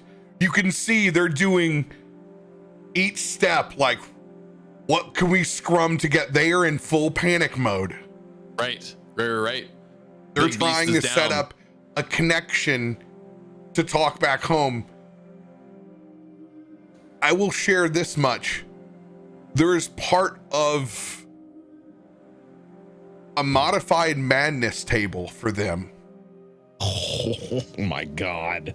right For now. being but disconnected for for that being long. disconnected, which I have on the side here, which is driving Some of these the severity. That's so cool. It's the That's it's the so smart. scrambling, like we got to do whatever it takes to Right, make right, this right. happen. Yeah. Where you see normal, level-headed leaders make sane decisions, you see things like the compromising of large amounts of human life. And oh my god, we're gonna clear a whole block. If that's what it takes for us to put up a satellite to get we'll do it. Right. Wow. Prepare to launch the monoliths. Fire the missiles. Oh, it's so good. Wow. We got direction next week. Oh man. And you Gonna still be have a a chest of a good couple more episode. items because I wasn't able to do everything this afternoon. They're still in that trunk that I pulled back. Hell yeah. We still got some things. I'll have those all completed before next session because we're going to hop right into it. We're going to take our shit, go for a cruise and see what the Oh, fuck's yeah. going on. Yeah. All See right, if we can chat. Get spot us those itemized quickly. we gonna need them. roll. Oh, dude, Oh, how fucking cool. Super cool. you got a fucking bike, dude. Dude, I'm so stoked about that. You're trying to make it a damn pizza delivery service. You, man. Uberon. Uberon. I love that. Fucking Oh, so Uberon, good. man. Uberon. Uh-oh, Bass Hunter's got an eye. He's got a pocket eye. Oh, Better get that Roll- rolling. Roll it when you're feeling lucky, man. That's the big one. Oh, this is good. By the way, if you have the energy and you slept 8 hours, 8 hours of D&D is a really fucking good time. I bet. This reminds me of the old days where you take break like every 2 Big old hours. break. Oh yeah. Come over for 10 hours of D&D, 12 hours of D&D, and we'll take a couple breaks. Didn't have But you know nearly what? enough snacks though. A lot of fake snacks. you need to take a break for tomorrow because we got some good to do in the world and some Listen. D&D to play. Oh, Listen, dude. you do 12 hours of D&D, and then just as everyone's starting to conk out and they're getting tired, you start up a risk game. Oh, God. Oh, you evil son of a bitch, you. Cletus, that's the realest shit. It's And so that's how you true. end friendships. Oh, How many people have you met that pulled out that risk board early in the morning and you're like, you son of a bitch, we ain't going there. everybody's got their dick in Asia. This game is a risk. Sir. Dude, my favorite is the space one, the future one when you can go to the moon. Oh shit, I ain't ever played that. I Fights just to get to the moon. straight up. All I ever do is love hating on whoever takes Australia and can't win. They just sit down there in the pocket until they eventually get destroyed. There's only one route to you. Like, it's so easy. No, hey, I'm just gonna hang out here the rest of the game. I have no intention of winning. I just won't sit here. No, the moon is fun because like everybody wants to get there as fast as they can. So like everyone's trying to fly to the moon and take over the moon. Let's go. Thanks everybody for joining us today. Oh yeah, Have chat. a good night. Love you guys. Have a great night. We'll see you for some charity D&D tomorrow. Much See you in the love. cyberpunk realm. Goodbye. Goodbye.